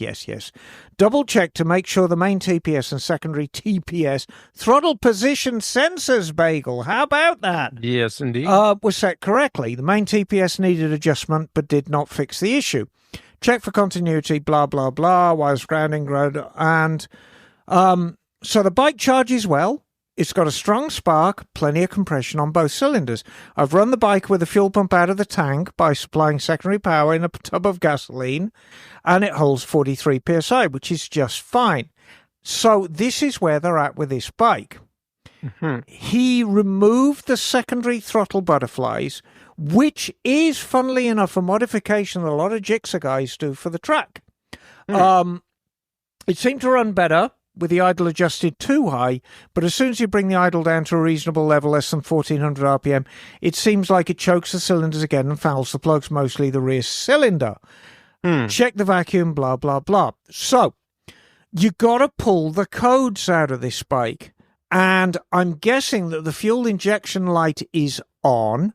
So what you've got to do is you've got to go under the seat and you've got to find the plug. And the plug, if I remember right on a Suzuki, there's a red and black wire that you connect to ground. You can look it up on a manual and it'll display a code on the dash. And the code you're going to get on the dash is 42. And I know you're going to get 42 because that is the secondary throttle butterfly code. So I think you got a couple of things going on here, Tommy. Those screws that you think you turn out to introduce more air do precisely the opposite. It's actually a bypass screw. It's letting too much in. You use that for basically fine-tuning the balance on the throttle bodies. So I'm guessing you've got those turned out way too much, which is why it's loading up at idle. So you got to screw those back in. Just start at like half a turn out. But you got to fix this secondary butterfly problem. And I think you will find that the motor that runs them is bad. And if you've got a bad motor that's running the secondary throttles, it's very, very common in Suzukis, especially on Gixxers. I've heard of the V-twins doing it, not so much, but... Is that something that's not too expensive to replace? Oh, no, you've got to put new throttle bodies on it. Okay. That's the proper fit. You can monkey around with the motor, but you've got to have the secondaries in. It won't run properly without them, and you've got to make sure that they open and close with the motor. And what happens is when they actually assemble the things... I want to say Cahin actually make these things. They don't grease the throttle shafts enough, and so they jam up, and then the motor has a heart attack trying to actually move the things. They'll corrode inside. Yeah, exactly. Yeah. And then the motor's doing its best to open and close these things. But you've got to pull the codes out of it, and I'm guessing you're going to get an S42. And that's going to, once you've got that code, it'll tell you where to look. But... I know you've got an FI light. If you don't have an FI light on it, it's anybody's guess. But, I said S42, it's C42. But if you've got an if you've just taken Bagel away. Oh, he's back. What? Liza bumped something and you went blue screen. But if you've got either a flashing or a steady FI light, you got to pull the codes out of it. And I would put money it's going to be a C42. It's your secondaries. So your fix will be get the secondaries moving properly with the motor. So you got to put the butterflies back in and get those bypass screws screwed back in. And then you should get a nice idle of about, VZ800s were never the greatest idling bikes, but you should get a nice 1200, maybe 1300 idle when it's hot, with the screws almost turned in fully. And then get your vacuum sticks on it, and you can just adjust one or another just a tiny bit as a bypass, just to kind of sync them up. But don't forget, use the throttle and make sure that the primary butterflies are opening together. And you'll see, if you get one big drop on your vacuum stick more than the other, one's opening before the other. So you've got two things going on here. But yeah, I mean, it's not insurmountable. That V-twin fuel injection system was hokey at best, but it's fixable. All right. There you go. All right. I have one here from our friend Brian. Hello, Brian. From the Moto BS podcast. Hey. And he says, huzzah, motherfuckers. Is that the Moto brown sauce? He says, I was listening to episode a few weeks ago and was really quite delighted to hear that Liza was considering a Tracer 9 GT.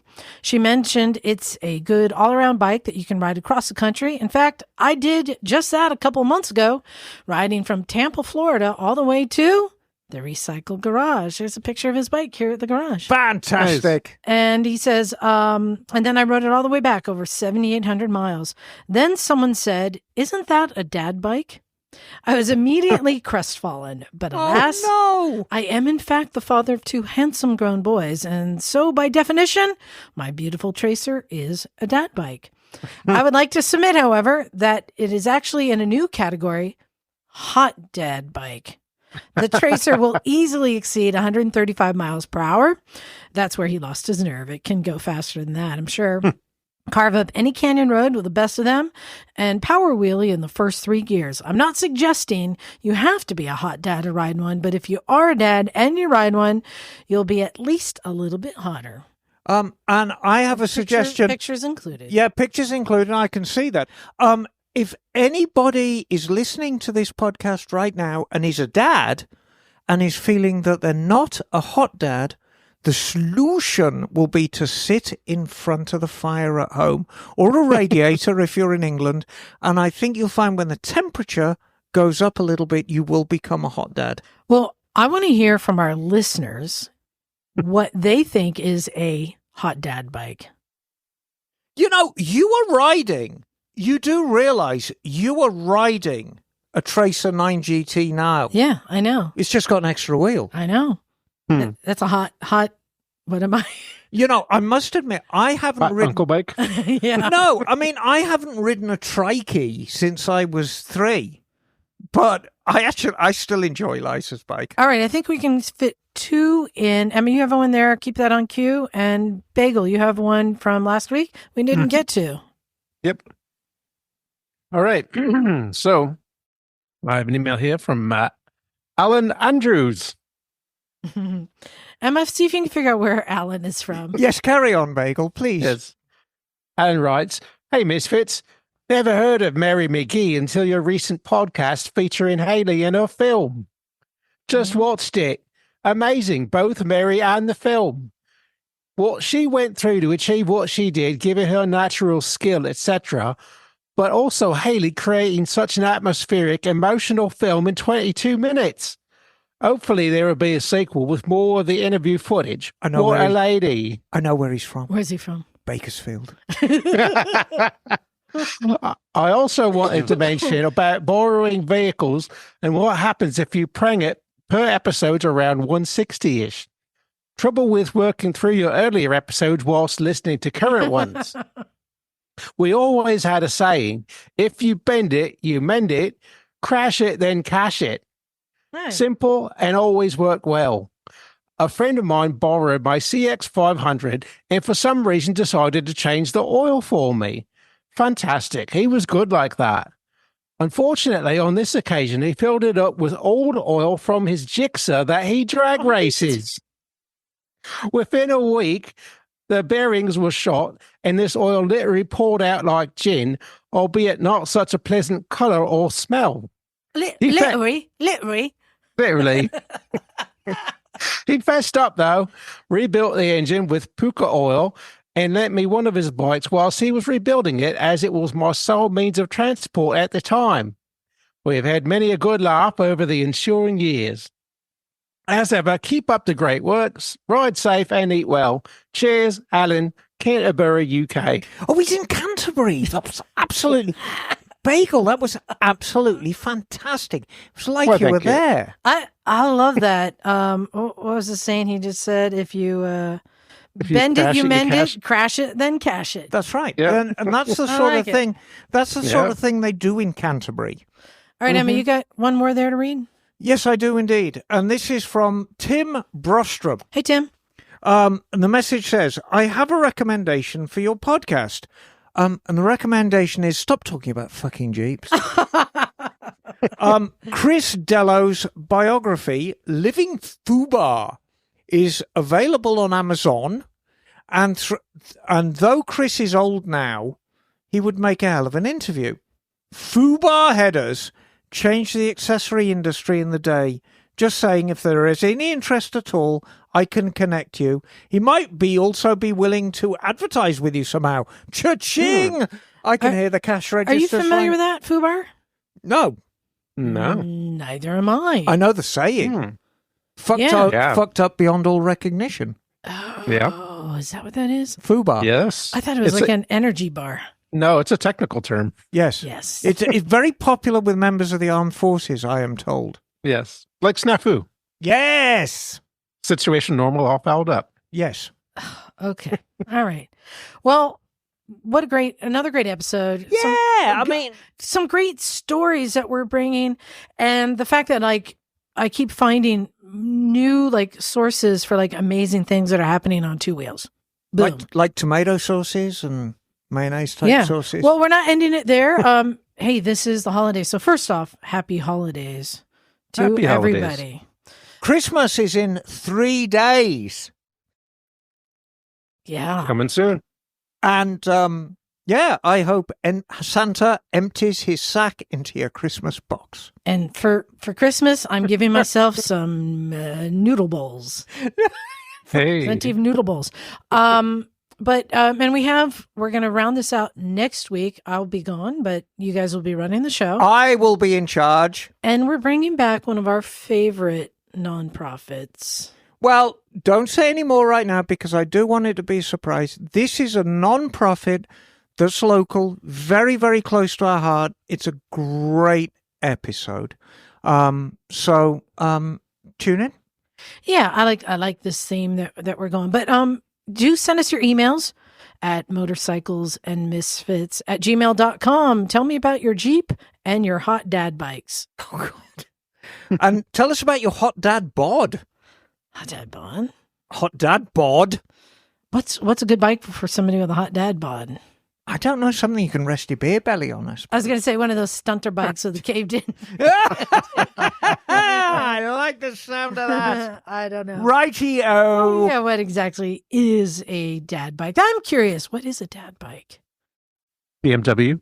Okay. Mm. Cut it out. So I'll be gone for the next 2 weeks. So thank you in advance to Emma and John and Charlie and Doug and everyone who's going to be running the show It for me. takes a village to raise a child, darling. It does. But most of all, happy holidays. I hope everyone is getting what they want. And I guess the hot tip is bikes are pretty cheap right now. There's a lot of bikes for sale. There's a lot of people have excess, and unfortunately a lot of dealerships are closing because they don't have enough business. So it makes it a real buyer's market. So if you're looking to get yourself a gift, start checking out the deals. I was at our friends at Gilroy Motorcycle Center. They've got a bunch of bikes. They're blowing out. Right. Yeah. And so Get those deals while they last. exactly. Well, they've got the 24s they got to get rid of, and they still have some 23s. Oh, wow. And there are deals. So make sure Yeah. you go check them out at a dealership near you. Yep. Go to motorcyclesandmisfits.com. You'll Do it find the links now. to everything there. And I hope that you're planning to come to one of our events. We're still talking about AIM Expo and one show. One show in Vegas is going to be cool. Vegas, baby. Are we going to behave badly? Yes, we are. Will we have bananas? Yes, we will. Mm-hmm. So, big thanks to everyone, our Patreon subscribers, our guests, and All what a of great them. year. What a great year it's been. It's so not far. over yet. But I won't be here next week. You'll So be it is enjoying for me. rice bowls. Your year is over. So big Liza. thanks to everyone. I think it's time to get out of here. You'll notice Jim disappeared. I think he got a call from one of his kids. So let's get out of here. Thanks, everyone. This is Liza. Emma, darling. Bagel. And we are out of here. Cool. Cool.